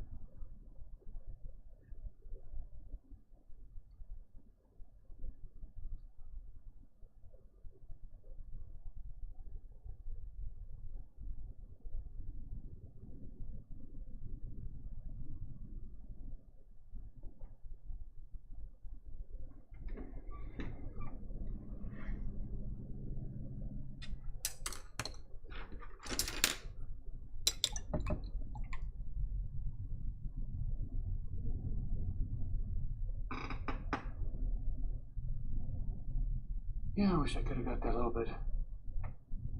bit duller. Oh well. Well, I think I'll let it dry and glaze a little bit of a warmer tone over it. Fun. I mean, I know we're not working in the same medium, but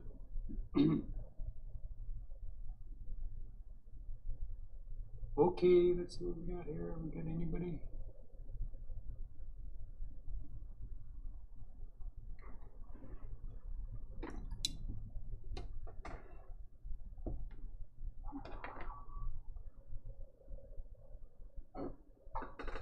2 so far.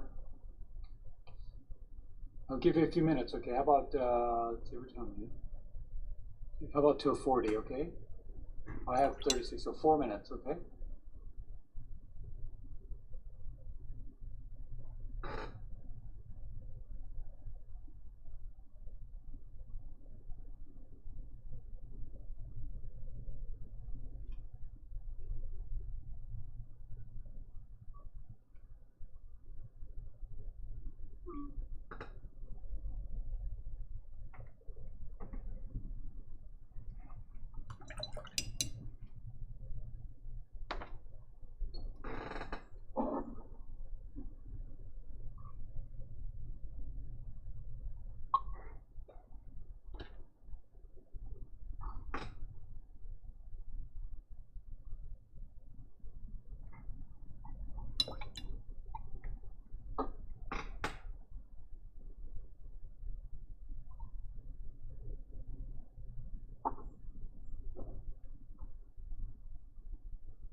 4 people, huh?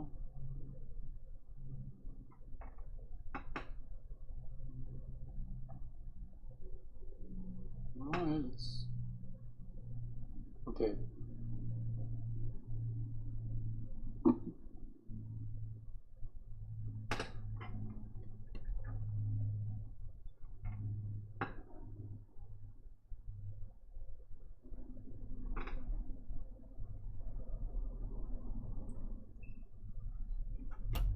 I'm still recording, right? See that? Yeah. Yes. Yes. Okay. That's clear. Whoops.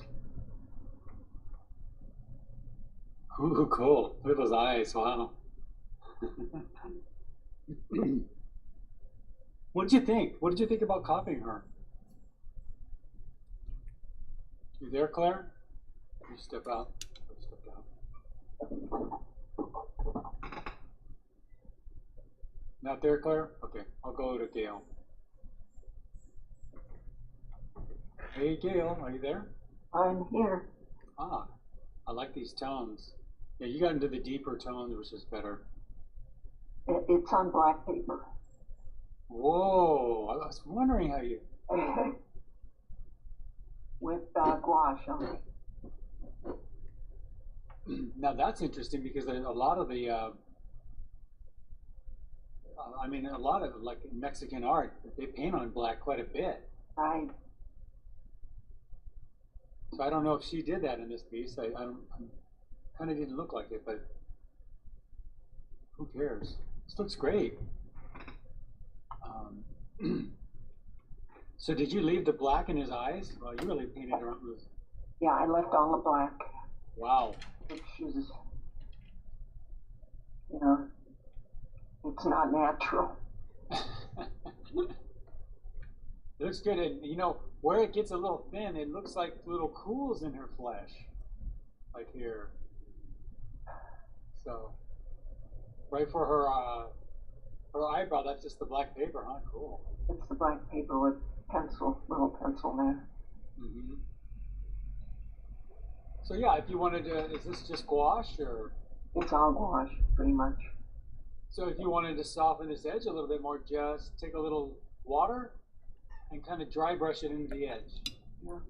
And that'll soften it right into your hair. Yeah, the gouache isn't near as easy as the watercolor. You just can't really feather things. Well, let it dry. I mean, it should be dry now. So when it's, let it totally dry. That's the secret, is let it totally dry, then feather. If you try to do it when it's wet, it doesn't act like watercolor. But Yeah, the other thing that happened, and maybe it's the black paper, but I put a color down and it would, I could see it changing before my eyes. It was seeping into the paper and lightening substantially. Well, yeah, this technique's definitely going to present some problems. But this has really got that folky feeling to it with the line. You're leaving this sort of extra dark line around things, which flattens things out and gives you a feeling, more of a graphic feeling.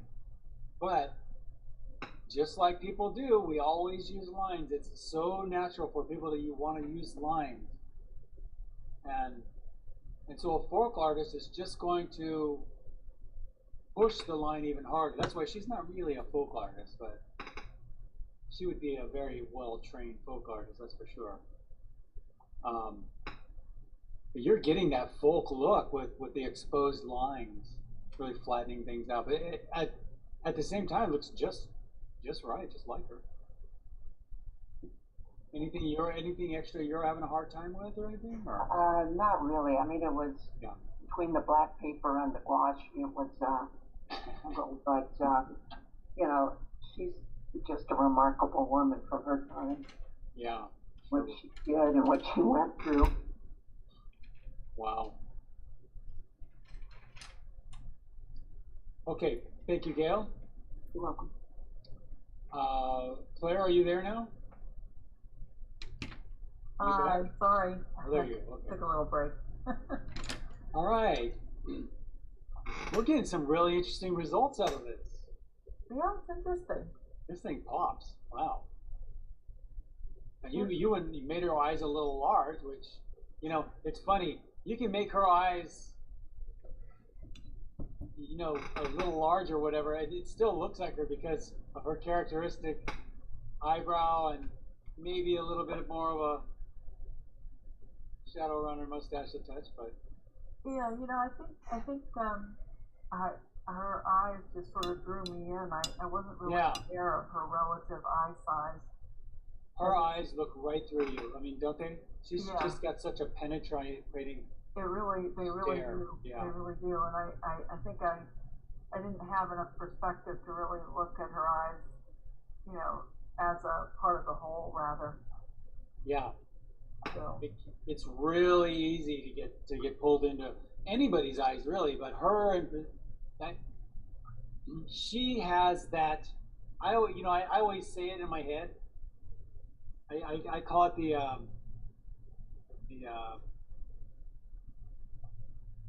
the simple look. It's the word that always comes in my head. That simple stare that a few people have, and you can tell they're just looking right through you. Yeah. Like, they can see, like it's almost like they're reading your mind or something. Yeah, yeah. But she's definitely got it. Yeah, she was definitely looking through Diego. She Yeah. definitely understood him. What a surrealist, huh? I mean, a true surrealist. Painting thoughts and allegories and dreamy things. Oh. Yeah. Yeah, she just went with it. Anyway, I love the whimsy quality of your work here. And the way you drew him is great too. I wanted to point that out. He's really got a kind of a. It almost feels like Baroque painting a little bit. Oh. Okay. Baroque or Rococo. I mean, I know they did. Well, they kind of did touch on surrealism a little bit, but. Yeah, I could see that. Yeah, I mean. Especially the Spanish. In her painting, for sure. Yeah. Yeah, they can get really. The Spanish Baroque painters can get really surreal. Yeah. He's been with us for a long time. I mean, have you ever looked at Harmonius Bosch? Oh, I love him. I have books on him. We should copy him, huh? Yeah. I mean, I know it's really detailed, but geez. Maybe just a detail of his, you know, maybe just pick out one little corner. Yeah, I know, but those talk about surreal, right? Yeah. So anyway, I think this is really great. I mean, you know, it feels a little light, like mine does too. So I'm going to come back and maybe wash a little red into her cheeks and.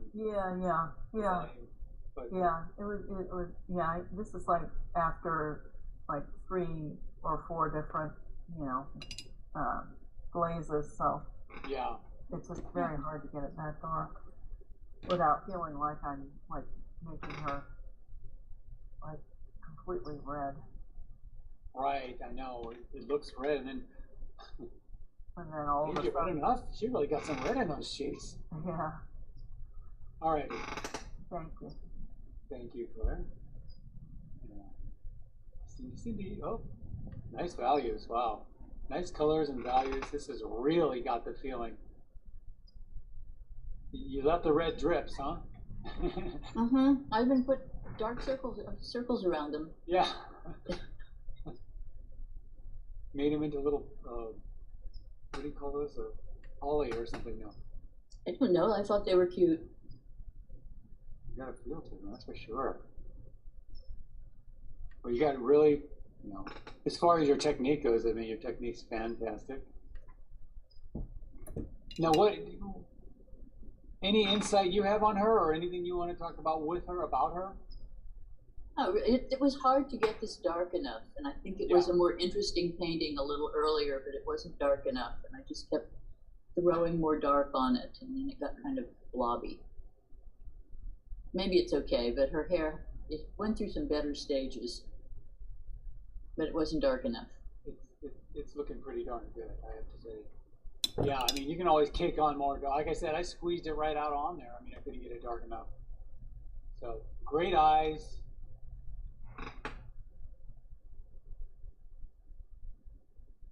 great looking Diego with his like all-knowing eye in the middle or something. Does she have a particularly large ear?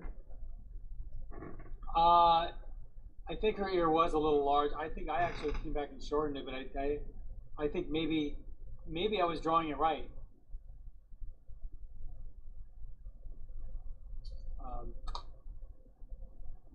Well, that's a really big ear, but I just kept looking. I could trim it up a little. I think maybe it's a little flabby. Maybe off the bottom a touch, but you know, it is down there. Or off the top a little. It's. I think there. I could move it down a little bit. Both of them seem to have large ears. But your ear has a lot of character. Yeah, it does. Oh, okay. Nice drawing of an ear, that's for sure. It's got some whimsy to it, yeah. All right. Beautiful. Thank you, Cindy. Oh, thank you. You're welcome. And Diane. Ooh, boy, the contrast in this. You really caught it. You really caught the feeling in her eyes. Oh, because she's got this strong. You can feel her strength, but at the same time, she's vulnerable. At the same time, you really caught that. That gaze is just like piercing. Yeah, you really caught that. Yeah. And then he's just kind of like looking off. He's not. I mean, the way she has him, he's not engaged with us, but she totally is. Yeah. Ooh, I wonder what that says, huh? Yeah. I'm tuned in and he's tuned out or something. Well, it probably explained a lot about their relationship. Yeah, yeah. It's tumultuous. Maybe she's thinking about him, but he's not thinking about her. I don't know. I'd have to read. Well, I mean, a lot of artists, especially in that time, I hear about not only the infidelity, but I also hear about how especially the men were just married to their art, just married to it. So between that and their,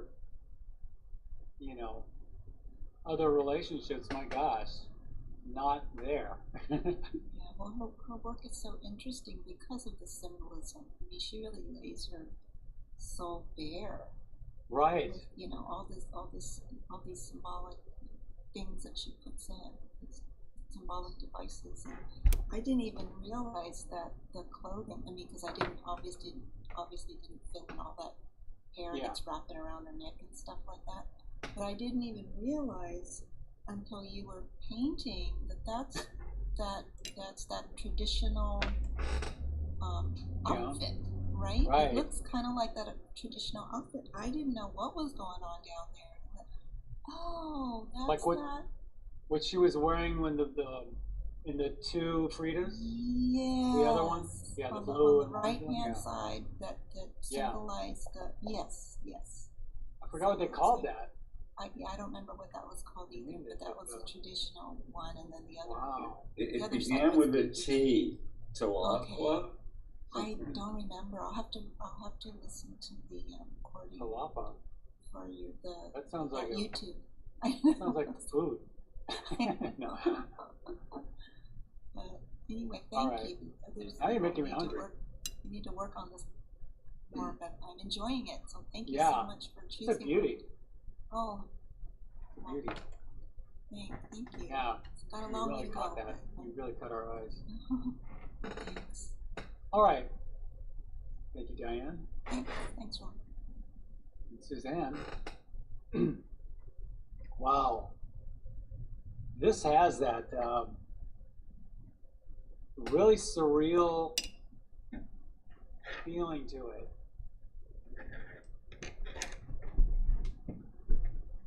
Let's see. Kind of folky, surrealistic feeling to it. You really got this. What do you think, Suzanne? It was very fun. Yeah. Great hair. Like, maybe on this side over here. She's too receding. Yeah, she's too receding. Which side? Yeah, it just kind of fuzz the edge a little bit. Okay. Yeah. Well, that looks perfect. Wow. nailed him. And he definitely is looking off into the distance, isn't he? Yeah.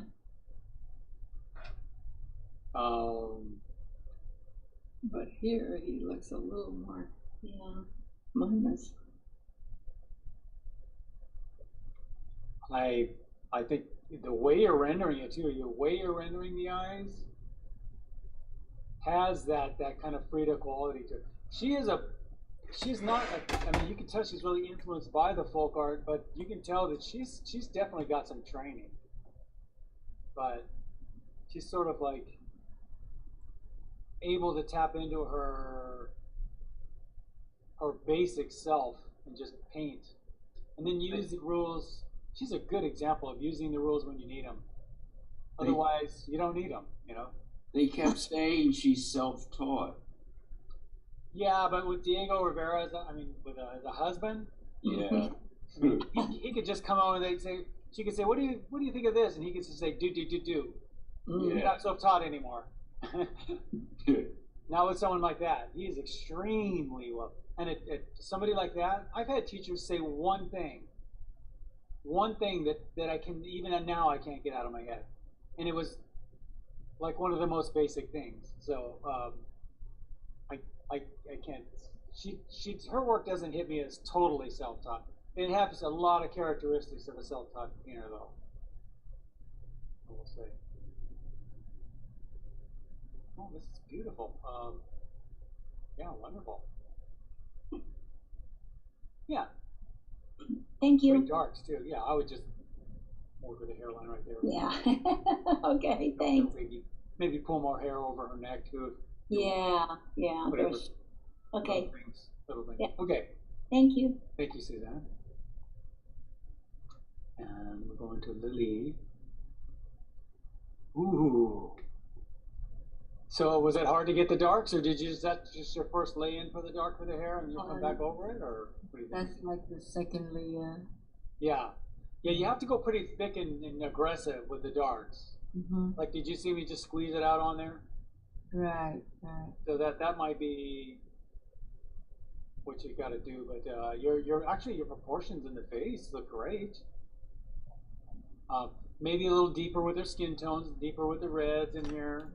I still have to do that too. I was saying that, that's only a color thing. I'd say your drawing is right on the mark. And so as you deepen some of these tones in her face, you may find that you have to come and, re-hit some of these reds and yellows and oranges just darker. Now,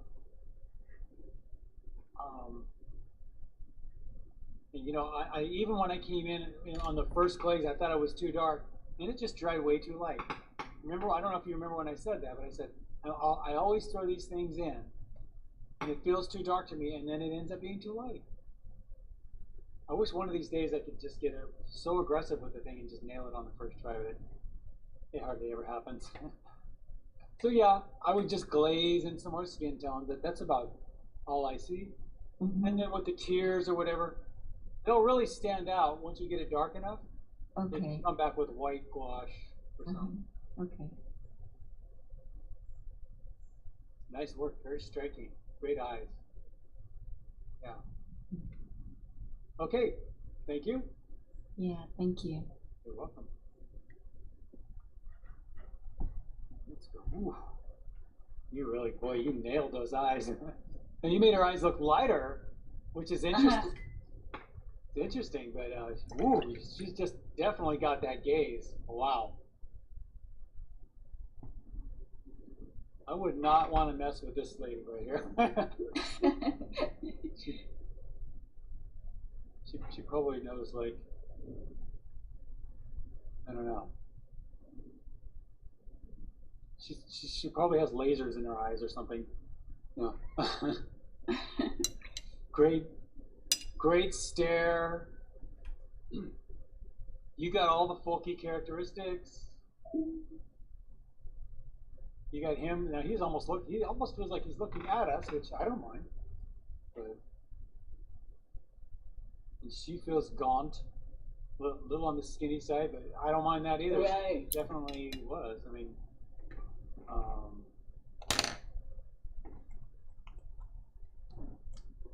Any questions you're having or any thoughts? I mean, you caught it. Yeah, it's very, yeah, it's interesting. First, I didn't really, not really my style that I like, but then when you get into it's really you. It just pulls you focus. in, huh? Yeah, I get got really in. Isn't it funny how often that happens? Yeah. I can tell you, you know, I used to study the masters with Harry Carmian. Every night, 5 nights a week, we'd study a different master. We'd pick them apart. And so I keep put this guy Tintoretto up there. I really didn't, I mean, I think I saw his work, but I wasn't really a big fan.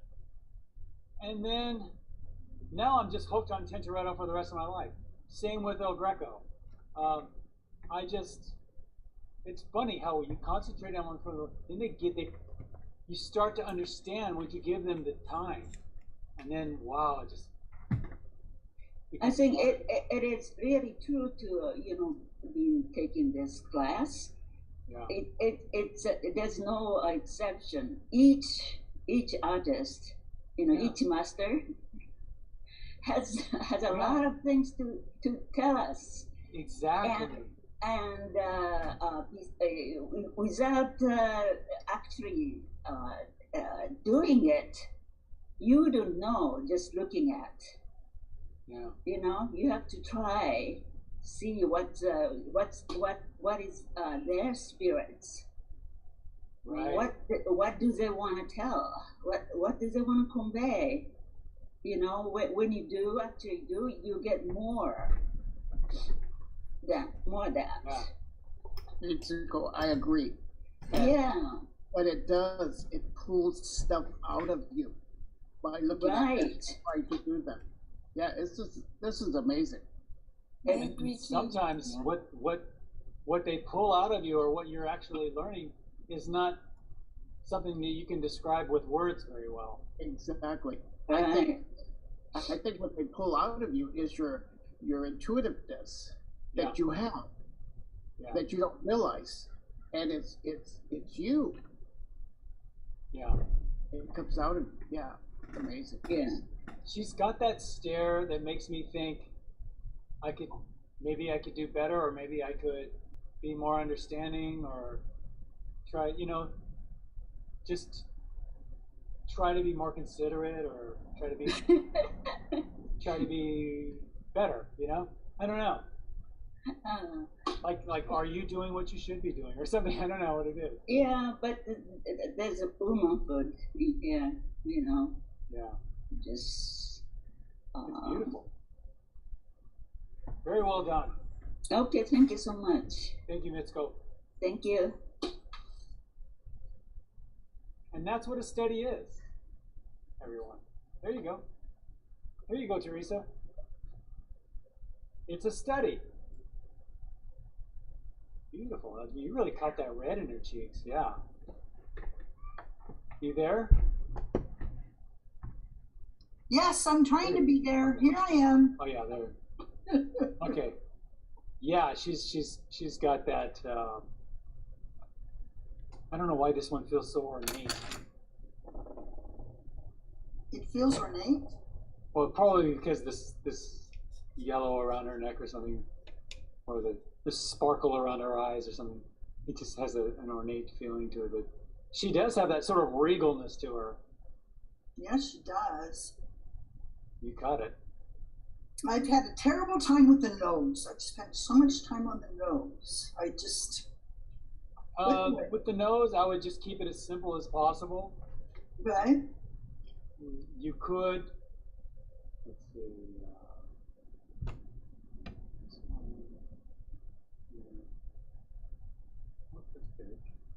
maybe give it a little bit of a highlight right in there. Something. That would help, yes. And then, I just don't have the right colors there. Well, there's some rosiness at the bottom of her nose that I have put in since, but it's so overworked it has to dry entirely before I can Yeah. You Yeah, get let it. it dry. Let it dry entirely. Definitely. Uh, Yeah, but usually a little highlight. She doesn't have much of a highlight on her nose. It's not as highlighty as these are. But there's something right there, right in there. it's sort of a gold white type. It's not white. You know, her work, she's using, I don't know what kind of white she's using, but it reminds me of many paintings I've seen where they're using flake white, which will tend to turn, I don't know if it yellows or if it blues, but it tends to turn darker as it gets older. Okay. I don't know why, it's got that feel to it, so. But Well, great looking eyes. What? I said I haven't ever watercolored people before, so it's really a new experience. Oh, well, By I the got way, that picture class if you ever want to take it. Yeah, I know, but you can fix when you blow an eye or something. You can fix it with oil paint. Yeah. Well, you know, you can do a lot of fixing with watercolor.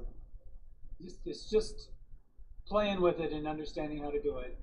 Because of gouache, when you add gouache to it, you can do a lot to fix things. Yeah. Well, it's certainly been fun trying. Diego, I'm not even close to getting his, I don't know, his Oh, that's okay. fatness, I guess. I made him way too skinny. But I wouldn't worry about it. I wouldn't worry about it. Just one of the things I wanted most of all was for her to look like she's looking right at you, and I spent a lot of time studying the picture to see how they did that she's staring right at you, you know? yeah. Take the highlight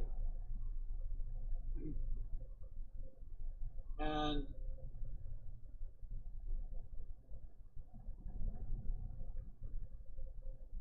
pull it over to the left side, way over there. Yeah, I'll do it over here too. Yeah, I can't. Oh, there you are. Okay. And really take this highlight and move it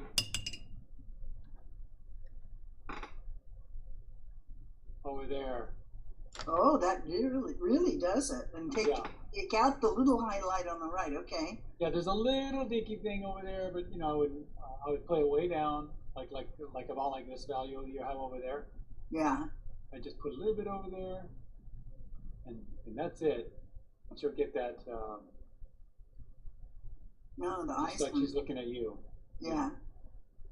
And Diego's just too small for me to even do details on. I wouldn't even worry about it. Don't. I mean, you know. I should have painted a bigger picture, I think, so I could work on it. Yeah. But I think it sort of looks like her, maybe a little bit too delicate for her, but you know.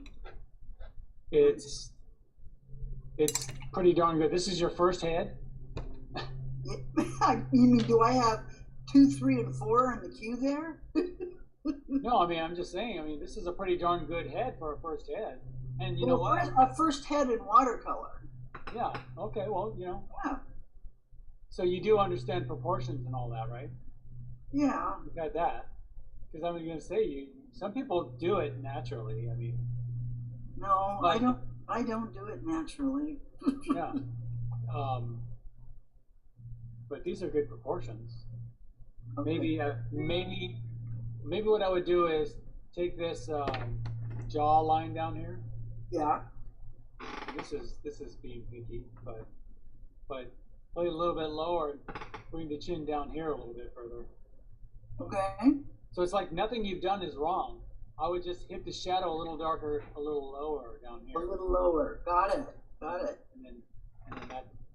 She does have a pretty distinct shadow in there. So, yeah, she does. And this also gets really red, too. There's a dark red down there, too. Yeah. So, yeah, I'd hit that.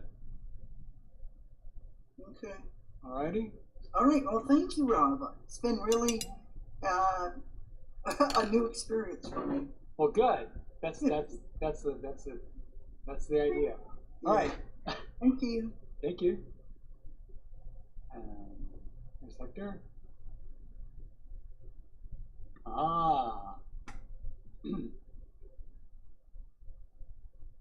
Great eyes.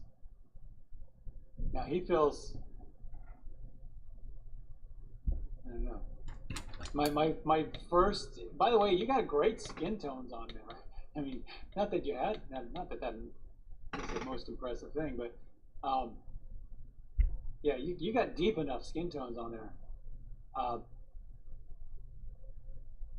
He feels kind of mean.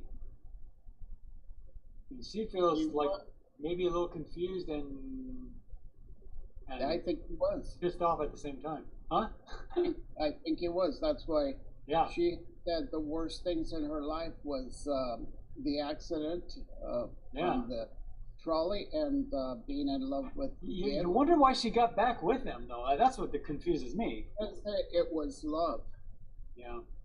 Because he looked like a frog. He looks like a frog. He does kind of look like a frog, yeah. Big giant eyes and a big huge mouth, yeah. He was always called that. Oh, he was called that? Oh. Yeah, it was, how could she marry that frog?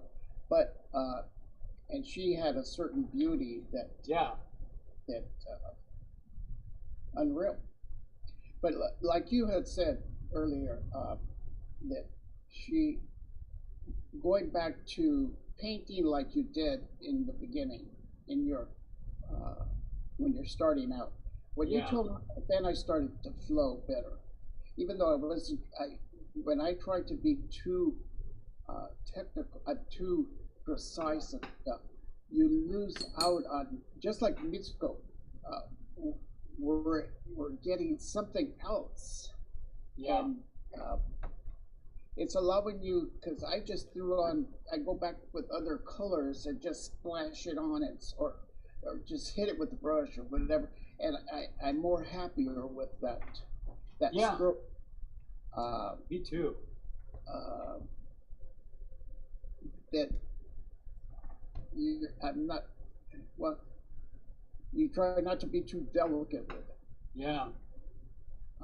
Yeah, I hear you. I just did a big giant painting the other day, and I was slapping paint around, and I forgot. I just thought to myself, yeah. I feel it's more somehow that comes out of you. I think it's it says more, of course. Yeah. The inner, but yeah. Great eyes, great deep colors in her flesh tones. I really like that too. Nice darks in the hair. Nice darks in the eyes. Wow. Are those done with acrylics or? No, it's watercolor. It's watercolor. Got some really good darks. It's the Japanese watercolors. Oh. The Tami. Huh? Because the less water you put in, they're really nice. I think there's honey in them. Yeah. The Russians had the Russian watercolors. Yeah. Alrighty then. Thank you, Hector. Thank you. Yeah. You're welcome. Yeah, you know, I still haven't. Not knowingly, I haven't tried the ones with the honey in them. Maybe I have. I don't know.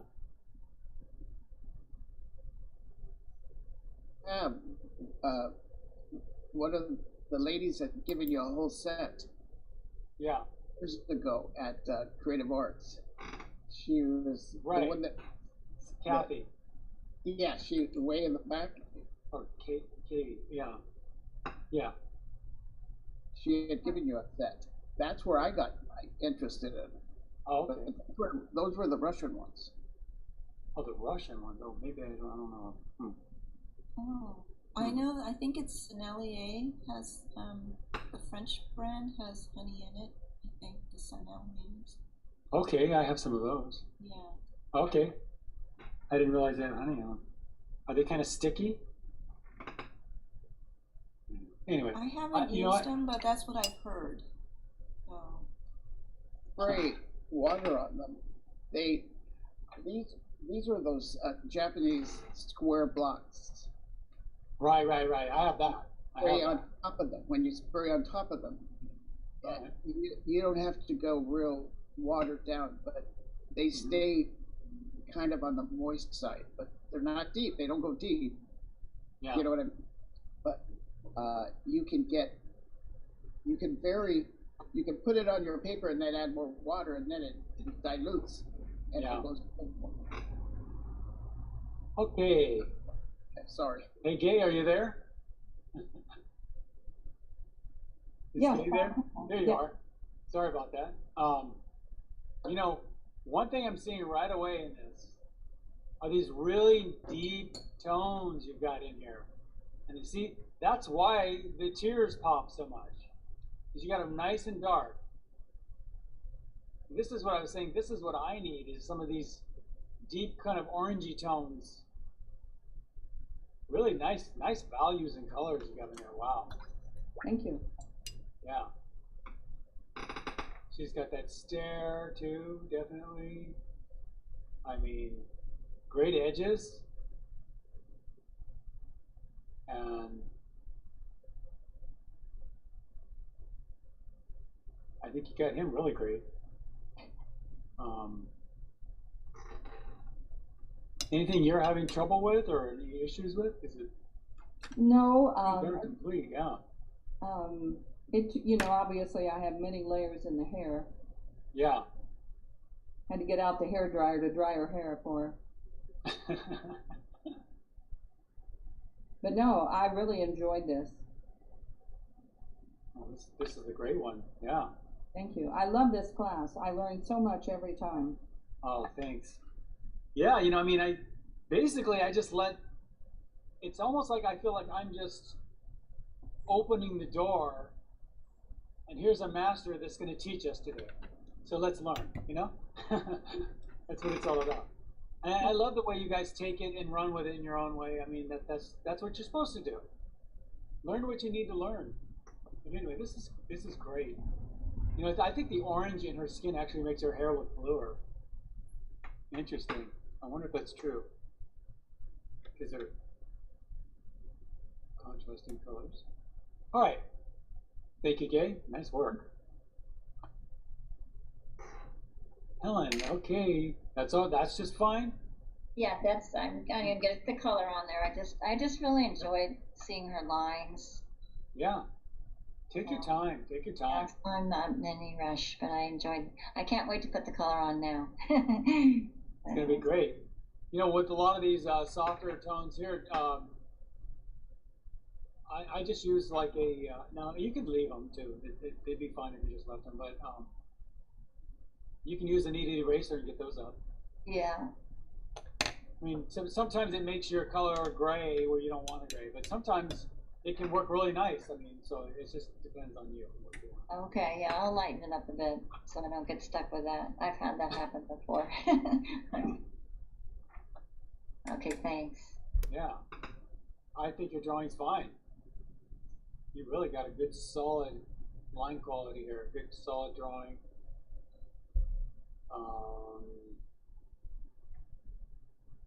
Yeah. I'll loosen up the lines, obviously, in the hair when I get to the... Right, soften those, yeah. Yeah, I just wanted to have parameters. Perfect. That's it. That's what lines do. They give you parameters. That's exactly what you're doing. All right, yeah. All right, thanks.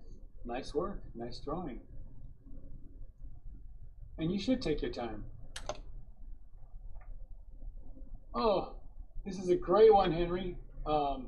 Okay, sorry about the orientation. Should I do it again? Yeah, I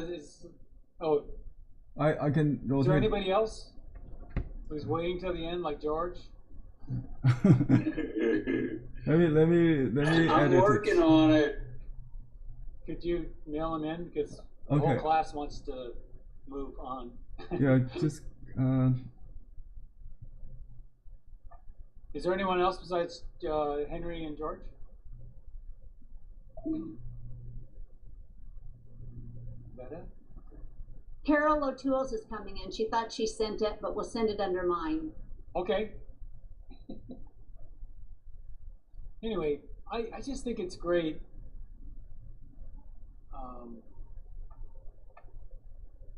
that we can consider, you know, what she has to teach.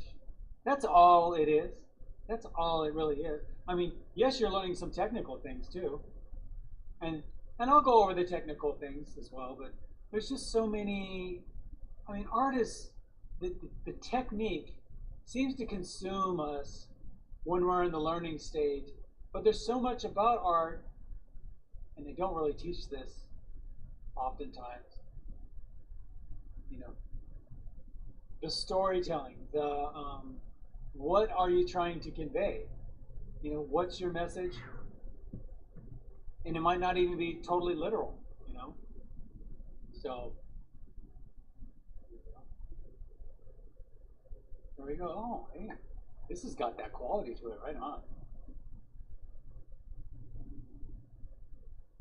Nice work, Carol. Are you there, or? Yeah, thank you, Rob. I was just whispering, what quality is that? It's got kind of a flat quality to it, which makes it a little more folky. Because you're pushing the line, and you know, like for instance, the edges on her eyebrows, you can soften those just a touch, okay, like that. You know, the harder the edge and the harder the line, the more flat it'll get. And sort of cartoons the thing. That's all. But in a folky type of art, which she's highly influenced by, not only is it makes things really clear, and it's something to look for, but it's actually a better communicating tool. Because look how this communicates. There's nothing in your painting that that is not absolute. I mean, like those eyebrows are kaboom, you know. The lids kaboom. The eyes, you know, they're very clearly done. That's a very excellent eye right there. So it's clearly done. It's effective and clean. And good, clean watercolor technique. So, was there any problem you're having with it, or? No, I was trying hard to get the hair dark enough and things like that, you know, but yeah. And I too didn't think I was going to like this, but it was very interesting and I enjoyed it. And thank you. Yeah, she's one of the great, I don't want to say characters, but great, I'd say influences on art in the last part of the, well, why don't we say, because they said she really didn't, as an artist, you know, didn't really hit until the 70s. I didn't hear that. I think this is just a couple of, like 3 years before she died. So wasn't it, what did you say, 1950, 51, something like that? So I thought George would know. So after 50, she died in 53, and this was done in 49. Okay, 53, yeah. At 47. 47. So her work then came to fruition after she died. Yeah, which is so often the case. Huh? Well, anyway, good job. Nice work. Thank you, thank you, thank you. You're welcome. Okay, now we're at. Is this the same one? Oh. Try another. Still waiting for George and Henry. Come on, you guys. I think I sent it. I did send it. Did you get it? No. Let me see. Let's see. Come on. No. No.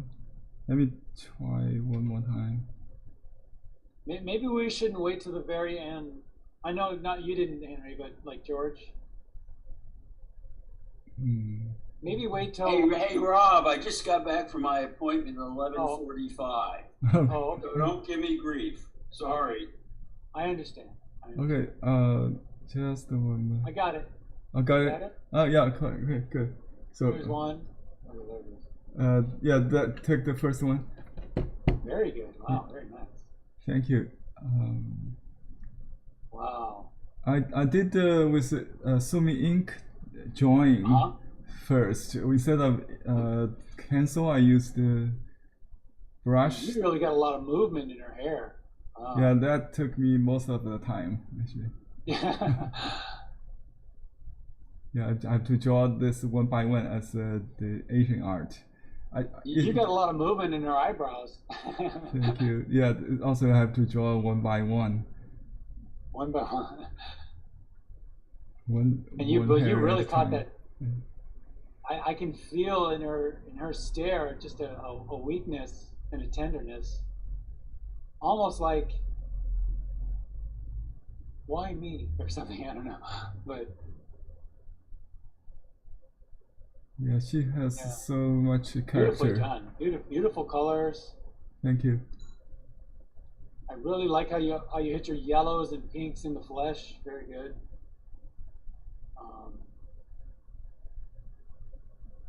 These just fine. Yeah, I mean, you're not. I mean, this is done, right? Thank you. I think it's done. Yes. I would say yes. Excellent. Thank you. Thank you for the class. I never thought I would copy this one. It's so special. They said it's the singular in art history. Yeah. Yeah. Okay. Unique. Very. Thank you, Henry. Thank you. Very brave take on the class. It's a challenge for everybody. Good. I think. Thank you. I enjoyed it. Welcome. Thank you, George. And thank you, Henry. And hey, that's cool. I like your statements, George. Okay, thanks. And look at those red statements. And obviously you didn't have time to blend it and all that. Don't worry about that. You know what you could do is lay down some water around your reds, and then put even more red into it, maybe reds and oranges into it, and then blend them out. Okay. But I actually don't mind that they're really kind of hard edged like that. Just sitting brushstrokes on the. I don't mind that at all. Actually, your drawing is very nice. Good proportions. Look at him looking off into the distance. Very nice. It's a great drawing. The hair's a little bit light though. Just joking. Because I wanted all that bottom to dry before I started to streak the hair over it. Yeah. So I haven't done the hair yet. So now with the eyes, what you could do with the eyes is, if you go into them and make them darker, just go ahead and make the whole eye darker, then come back with a little white gouache and get your highlight rather than working around it. It's just a thought because sometimes it's a little easier to work that way. Well, with the Henry brush and such good points, so it's easy to work around it. Yeah, I need to darken the brown, but she has brown eyes and he has black eyes, at least from the photo. Yeah. Yeah.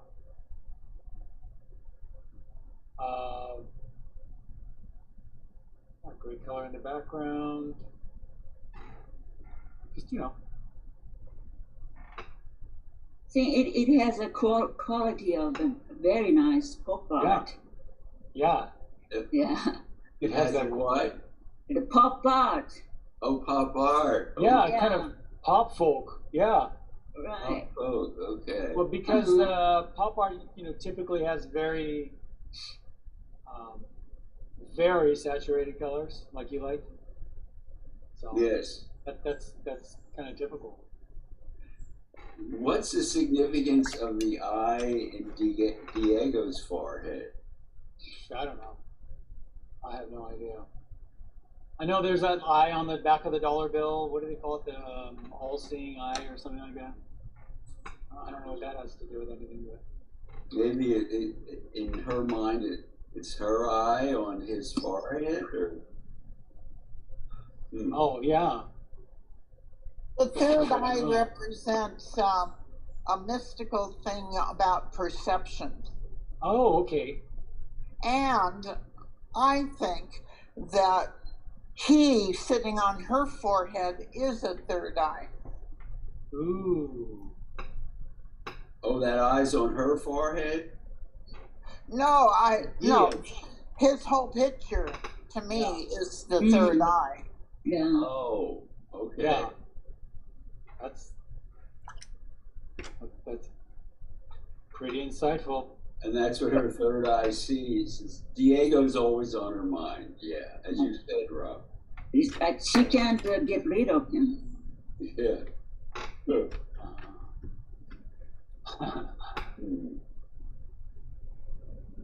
Okay. All right. Thank you, George. Nice work. I need to finish it. Thanks. Okay. Is that everybody? I think that's everybody. Okay. All right, y'all.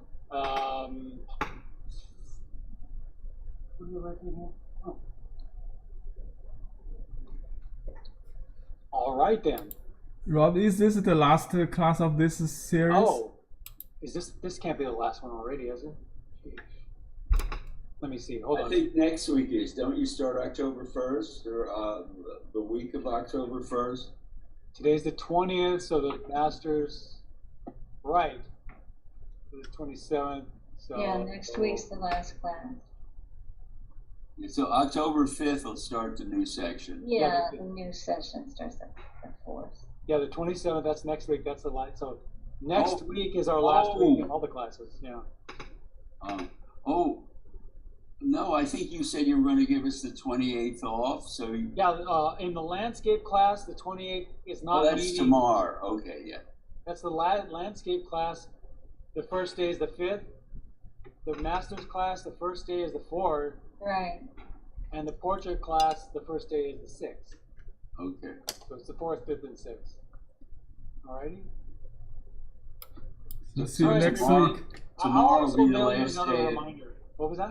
Tomorrow will be the last day of the landscape class for this session.